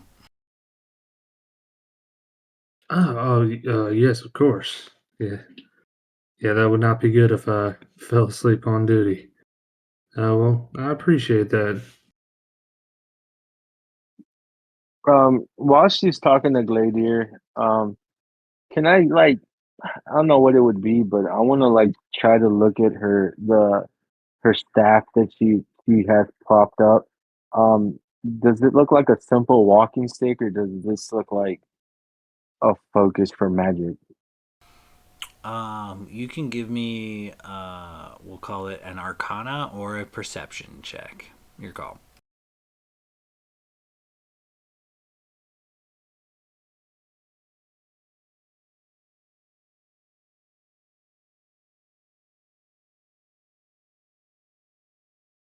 I will 100% do perception, and it was pretty shit for me.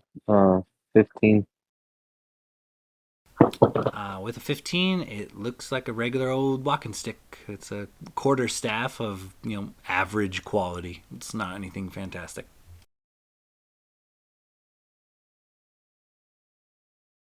So do you just go around picking herbs and flowers and stuff to sell, or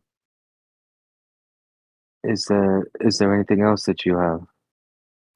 I mean, I sell the raw ingredients when the elves will buy them usually, but if I can't offload the other ingredients in kind of the slums, I've been known to make a poultice or a salve once in a while. I'm getting old, my old joints kind of ache. Sometimes I need it for myself, but I could maybe make you an ointment or something, but it's not anything comparable to what the elves would sell you. They only buy a top-notch leaf, and therefore their quality of goods is usually also top-notch. Logus is gonna druid craft a flower, and he's gonna produce a flower, and then do you do these by normal means or by magical means? And then he'll druid craft a flower, flourish as he's saying that. He's trying to gauge if this is just a regular person or if she's got any, like if she's a druid or something. She kind of watches your magic trick for a while. Her eyes kind of flitter about. She kind of looks back to Gladiator and then back to you to see like, is this normal? But she, for the most part, is kind of confused by the question. I might know a trick or two, but I don't have magic that powerful. No. Okay, I apologize. It's more trying to get to know you and what you're about, and the fact that a stranger just kind of walked on our campsite. Trying to make sure you don't have any funny business planned, and also just interested in who you are. And I'll hand you the flower. I hope you're not put off by this. As you hand her the flower and say that, she does flinch. Like, as you get close, she does flinch. And she doesn't seem to want to look you in the eyes, but she does lower her head and take the flower. And she's kind of nervous in your presence.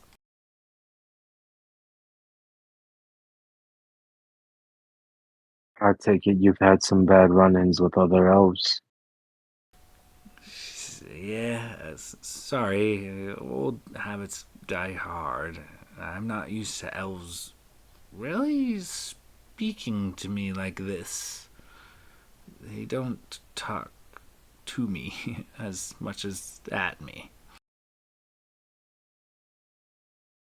Well, I'm not specifically from around here. I'm from the woods further south. Or would Nightwoods be south of Brightwoods or to the west, east, East, there is a east? canyon that separates. There's like a Grand Canyon essentially that separates Nightwood and Brightwood. So you would be directly east. I'm more further east from here, but you don't have to be afraid. How much does your pack usually get you when you try to sell it? Mm, 1, 2 gold if I'm lucky and it's full and I have some long leaf. It's not always the most profitable venture, but it gets me by. Logus like feeling guilty that elves, people similar to his kind, have mistreated this woman. I'll tell you what. How about you give us all the healing herbs that you have, any tea bags that you have for my friend here, anything that you deem might be able to help us. I'll buy it off of you right here and now, so you don't have to deal with those snobs in the city. Go ahead and give me a persuasion check and with disadvantage.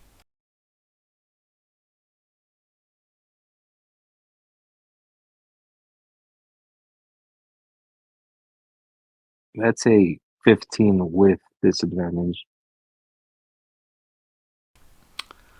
With that, she kind of looks to you and then she says, I, I mean no offense, sir, but I, I think you have showed me enough charity for one night.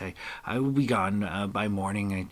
I'm just afraid to walk the road alone in and dark, and I appreciate your offer. I really do, but this is a place where I don't know. Elves don't necessarily give charity without cause or reason, and I'm sure you're different. You seem nice. You talk different than the rest, but I feel like it is bad luck to take advantage of such charity. I cannot let you pay that price for my herbs. I will just give some to you.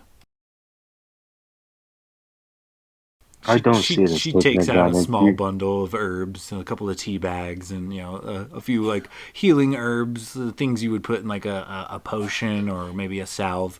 And she ties them in with a like a bundle of hemp, and hands you a small pack of herbs. Logus will take it, and I don't see it as taking advantage of you. I see it as righting a wrong. You, while I may not have personally done you wrong, you have been wronged by people similar to me. And I would hope to restore a little bit of faith that you have. That not all elves are bad. And also, we're just two people doing business. You've also graced us with your presence and your company. And I just would like to purchase some herbs. Right dear, don't those teas look magnificent? Wouldn't you like to buy? Don't you think we should get some more of those teas? Well, I do have trouble sleeping sometimes, so if I can get more than 3 bags worth, I would definitely pay a little bit of coin for a good night's rest. Oh, my friend, you do more than enough, Guardian. Allow me. And Logus will pull out 20 gold. And this this isn't charity, this is business. I'll buy your pack off of you for 20. That way you don't have to deal with those snubs. And you can go back home to your family, wherever that may be. She cautiously kind of eyes you. I'm gonna roll a dice. She's gonna make an insight check. She once again. She's like, I will give you the herbs if you need. No need to pay me. It's fine. This is your charity is unheard of around these parts. Most elves don't act like you. It's very suspicious and it's unsettling. And she fiddles through her pack, produces a couple more things of tea and another bundle of herbs, and gives them to you each. And then she kind of goes back to sitting on her pack by the fire. And she looks nervous. She keeps like glancing between the two of you as if she's like waiting for you guys to do something.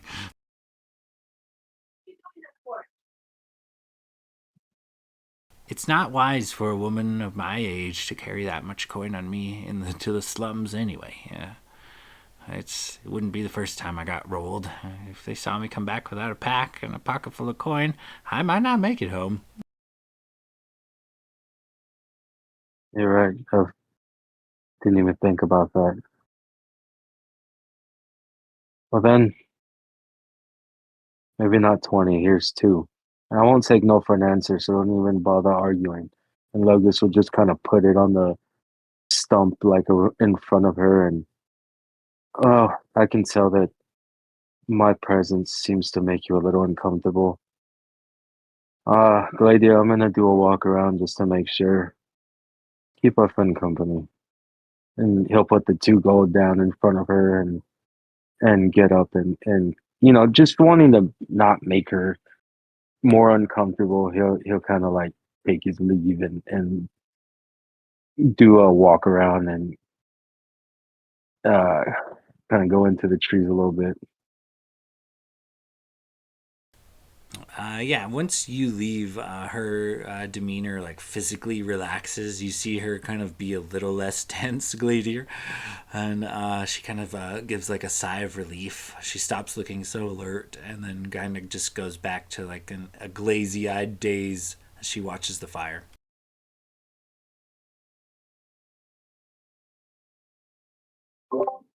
He's really it's not all that bad. Definitely better than the elves in the big cities here. And yeah, you more than earned that 2 gold there. I mean, you provided us with some goods here, so just go on and take it. He's means nothing by it. You owe no debts. Just a exchange of goods and coin. But feel free to rest here till morning. We're just gonna relax here as well and get some rest, and then we'll be off in the opposite direction. Actually, Oh, great, and thank you once again. She kind of like zones out, a little light smattering of rain. And she just kind of zones into the fire as the night progresses on.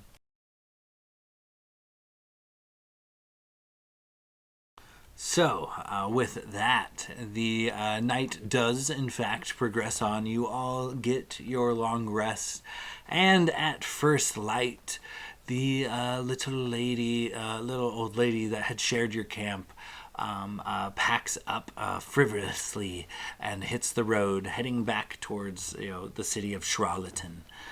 And yeah, she is quick to say goodbye. Says goodbye to Gladier, and she takes off first thing in the morning.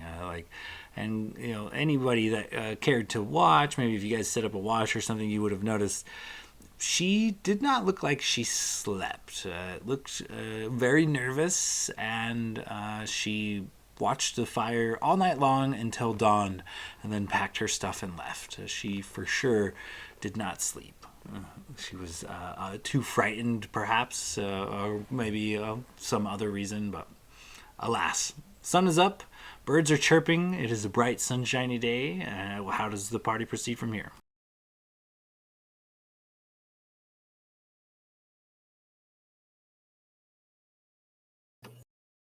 Get back on the Logan's probably horses and start going. Logan's probably would have filled in the camp, about that weird interaction, and Locris, that meeting was kind of eye-opening. That poor lady seemed to be traumatized by elves. Just me being in her presence made her physically uncomfortable. It wasn't a good feeling.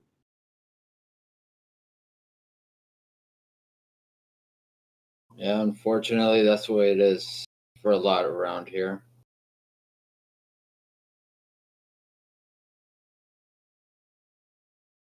Logus will he's got the nature's cloak on, and he'll kind of just pull his cloak over his head and cover his ears and just get back on the horse and get ready to ride.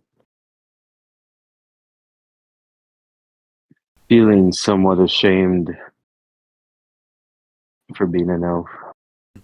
You do notice as you guys kind of collect your things, she did not take the coins you left. She left them there and went about her way. If Locris sees the coins, he'll pick them up.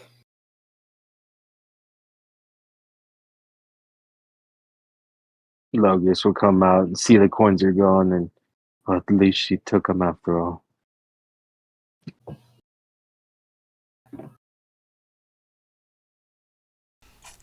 All right, so as you guys kind of finish up your morning rituals and continue heading south, the clip clop of your horses on these fancy marble bridges and the rolling hills of stone.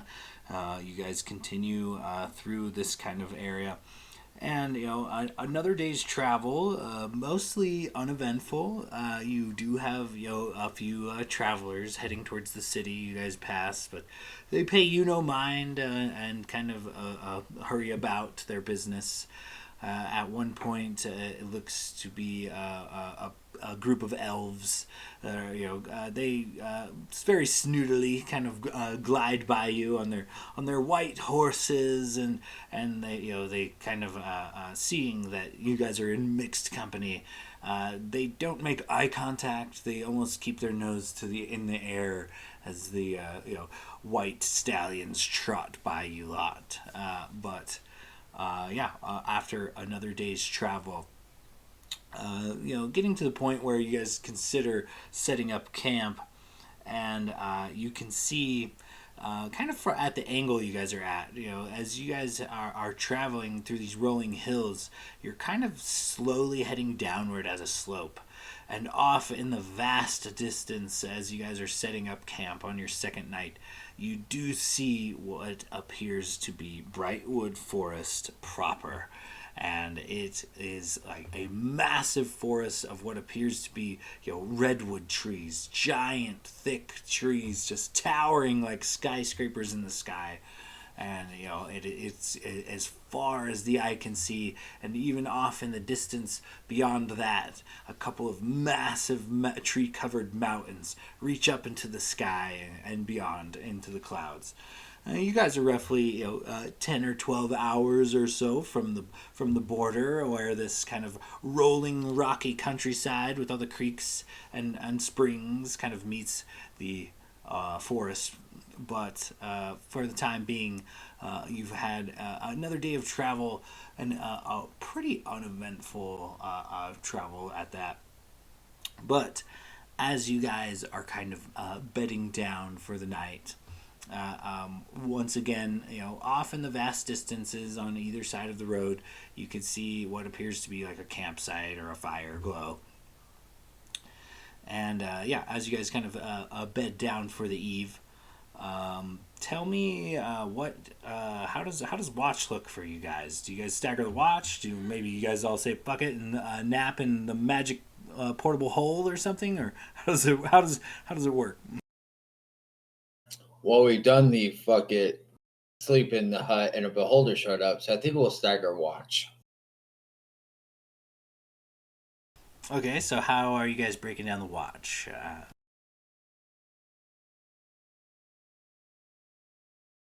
Lucas could take first watch. Get Logus his 4 hours.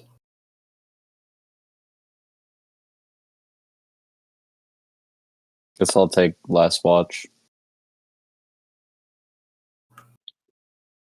Yeah, once I get my 4 hours, Logus will stay on watch no matter what. And he'll also, like, Tony get some rest and then have her do her thing where she flies around and screeches if anything's happening.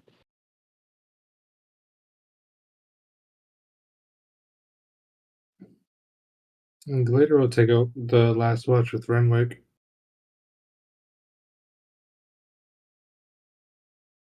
We're just gonna do it all. What was that, Blade? I was gonna say, Blade's gonna sleep through it all. He's just gonna, goes right on through. Perfect. Okay. So, Locris, go ahead and give me a perception check as you are first to take watch.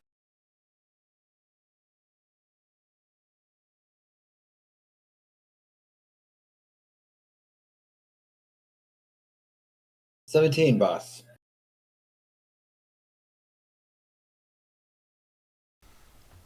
With the 17, you kind of look out into the wilderness, and it seems to be a calm, peaceful night.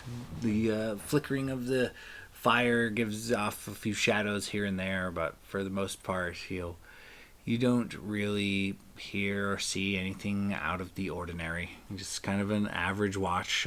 A Tweety bird here, maybe a stick snaps off in the distance, but for the most part, uneventful. All right, little Chris will go into the hut, wake up, or rouse Logus, and I think He was the only one doing second watch, I think. All right, it's been pretty quiet out there. And then seeing Blade all getting his beauty sleep, he'll take his shrunken head out of the bag and set it on Blade's pillow next to him so it's staring at him. Perfect.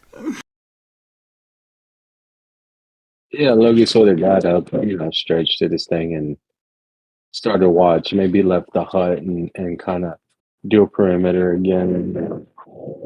Now that it's dark outside, maybe perch up in a tree where he's comfortable for some of the watch so he can get a higher view. And Tony next to him, just keeping an eye out on everything.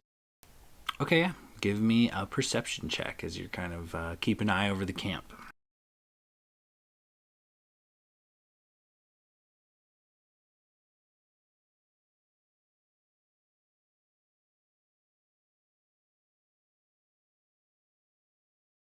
That's 15.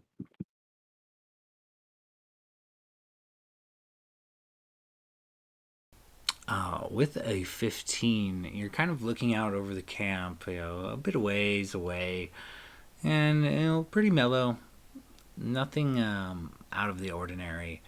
And suddenly, there's a burning in your pocket, Logos, and as you kind of like something's hot, something's searing you, and it's quite uncomfortable. You reach into your pocket and pull out whatever this may be, and it is in fact the thanks coin you had looked at earlier. And you watch this copper coin kind of turn into it morphs in your hand, and it goes from thanks and being like a copper kind of medallion to it looks very much like a tooth. It looks like it was ripped out of someone's head. It looks most of the root is still intact and even a little bit bloody, and it looks to be made of iron.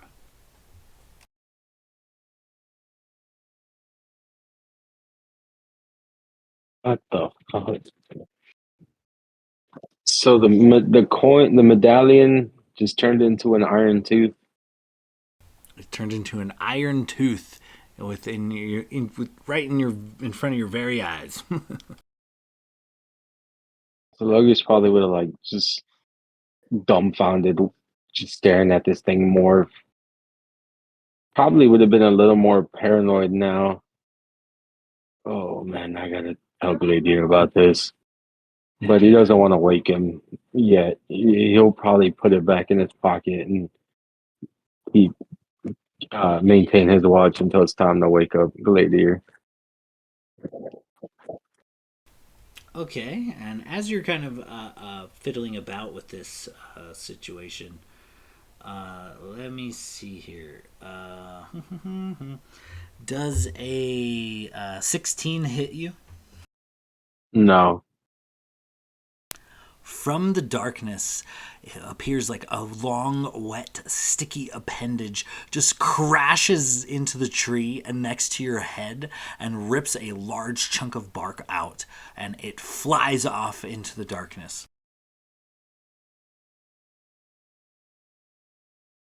Oh, Logus would have dropped down, took out his bow and look around. Can he see what did that? Give me another perception check real quick.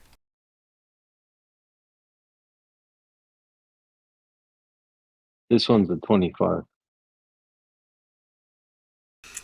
As this happens, it is not quiet. It's not quiet, the ripping of the bark off the tree, and you are near enough to the party where you guys definitely hear a loud, like, groan and snap of wood, alerting everyone. And as you kind of look about, Logos, in the darkness, you see them briefly.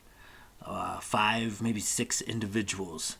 Big frog-like individuals, and as they see you and you see them, they poof, and in a flash of smoke they seem to shift and you realize a little too late that these creatures have not only surrounded you, but they have surrounded the party as well. And as they look on menacingly, I think that is probably a good spot to put a pin in our adventure for the time being. Good going, little Gus. I didn't even do anything. You gotta become friends with frogs, and now they keep coming back, looking uglier. That's great. We're gonna have giant frog helpers now. So these are So we did. frogs, Do we like get the totally sense? different frog creatures, or Yeah, since we've faced bullywugs and a frog hemoth, and we know that there's dire beasts out there, can we? Could I have, well, from what I've seen, maybe take a guess at what these things are? Yeah, you would be possibly familiar with these. Go ahead and give me like a quick history check. The lot of you, really. You guys have all encountered bullywogs and froghemoths and things. Wow, only got a 18. +1 on history, and I got a dirty 20. Very nice. 16. Very nice. Only that high because of that headband of intellect. Yeah, what did you get with the headband of intellect? Did that pad your roll? 18. It was a 14 to start with. Oh, very nice. Okay, so yeah, a dirty 20 will do it. You know that these things are called banderhobs, and that they are a hybrid of shadow and flesh. Usually not capable of existing on the material plane without some sort of dark magic, whether a necromancer, sorcerer, witch, something like that, some in that kind of neighborhood. They are typically birthed by hags, and these are large monstrosities. These are not the cute little tiny bullywugs that you battled before. These are like 10-foot tall, 300-pound frogmen that, from what you have seen just in the initial encounter with them, seem to not only be quite adept at hiding in the shadows, but also have some form of ability to teleport through the darkness. And yeah, they have fallen upon you. So hags, as in an old lady with a quarterstaff. Potentially, yes. That We was were so nice nice to to her her. too. That bitch. Would have been fine until Logan showed up. It's like, fuck that elf. I'm going to sick my frogs on him. Tried to give me gold. Fuck that guy.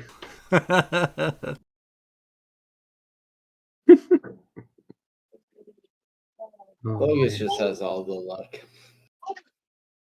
It's because I'm naive to a fault. It's easy to trick me to do shit.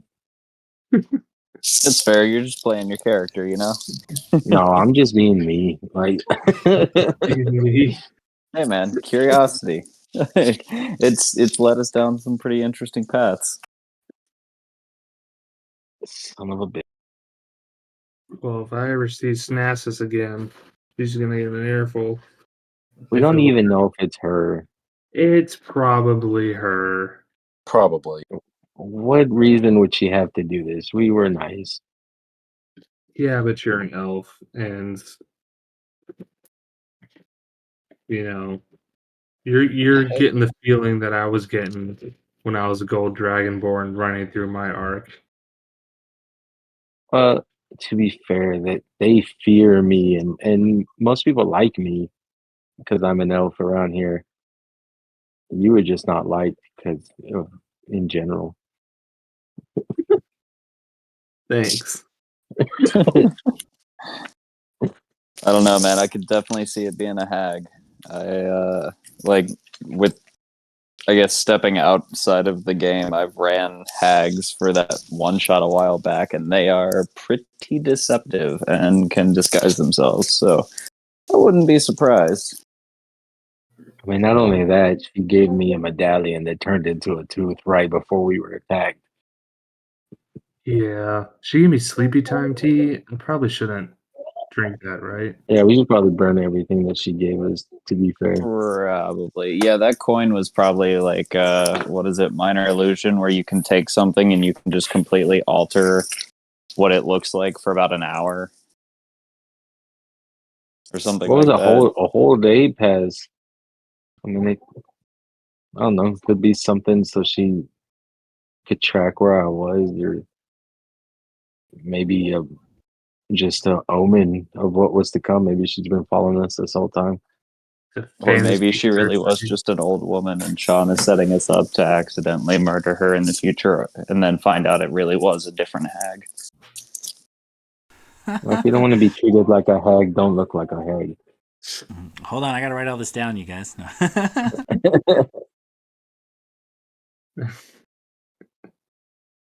Oh man.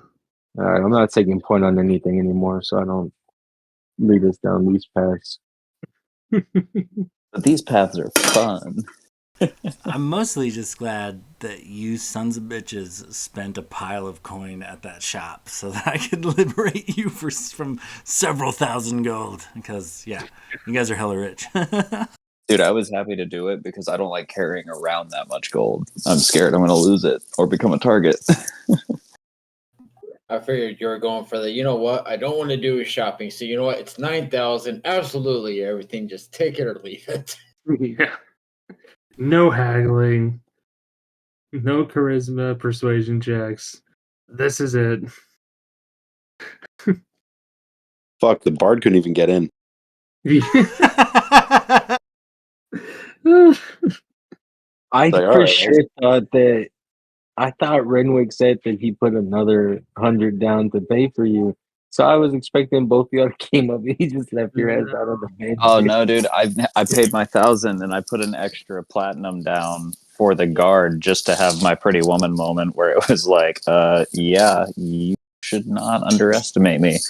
And then I did. I like called Blade out in the sense that I told the guards like, you should have let that guy in because he's even richer than I am. Like he's the one that makes us all our money. But yeah, Blade definitely stormed off before anything happened. Oh, great. Yep. Well, I guess we get to slay some more frog creatures. This is a frog heavy campaign. I know. I totally rolled out the random encounter and I was like, there's no fucking way. Apparently, the dice are determined to get you guys to kill or interact with some sort of frog in every arc. Let's just get it out of the way in the beginning, I guess. It's only a matter of time before one of these frogs does the job and kills one of us. Level 20 Logus is just going to be the fucking frog king. Have an army of like 1,000 bullywugs at his back. Can you imagine how scary it would be to have an army of bullywugs with some Vanderhogs? We don't even know what they do yet. And then some froghemus in the front. Dude, that's fucking awesome. That's terrifying right there. That is a pretty gnarly army if you can pull that off. Yeah, Logan's riding a froghemoth with bullywugs and Vanderhogs behind him. I think we all figured out the real BBEG of this campaign is Kermit. That's what it's all building up to. Oh shit, I gotta write that down too. Hold on. Sending out his legions. Logus on top of a fucking froghemoth with a rifle. Yeah, that's pretty fucking scary. I could hit you from like 300 feet out. Imagine if you gave the bullywugs guns instead of bows. That would have been glorious. The army would be destroyed within 5 minutes because they just shoot each other. That is a fair point. We'd lose a lot of ammo. Really, all you need is on your head. all you need is one badass wizard with fireball to take out a shit ton of my bullywugs. Yeah, at that point it becomes a numbers game. All right, gentlemen. Well, have a good Thanksgiving. Yeah, you guys as well. Yeah, for sure. Yeah, You have guys. a good Thanksgiving. Yeah, dudes. Happy Thanksgiving, and keep in touch. We'll do this again soon. Yeah. Yeah. All right, Sounds take it good, easy, guys. We'll boys. see y'all. Sounds good. Catch you later. Hey, Thanks, y'all. Sean.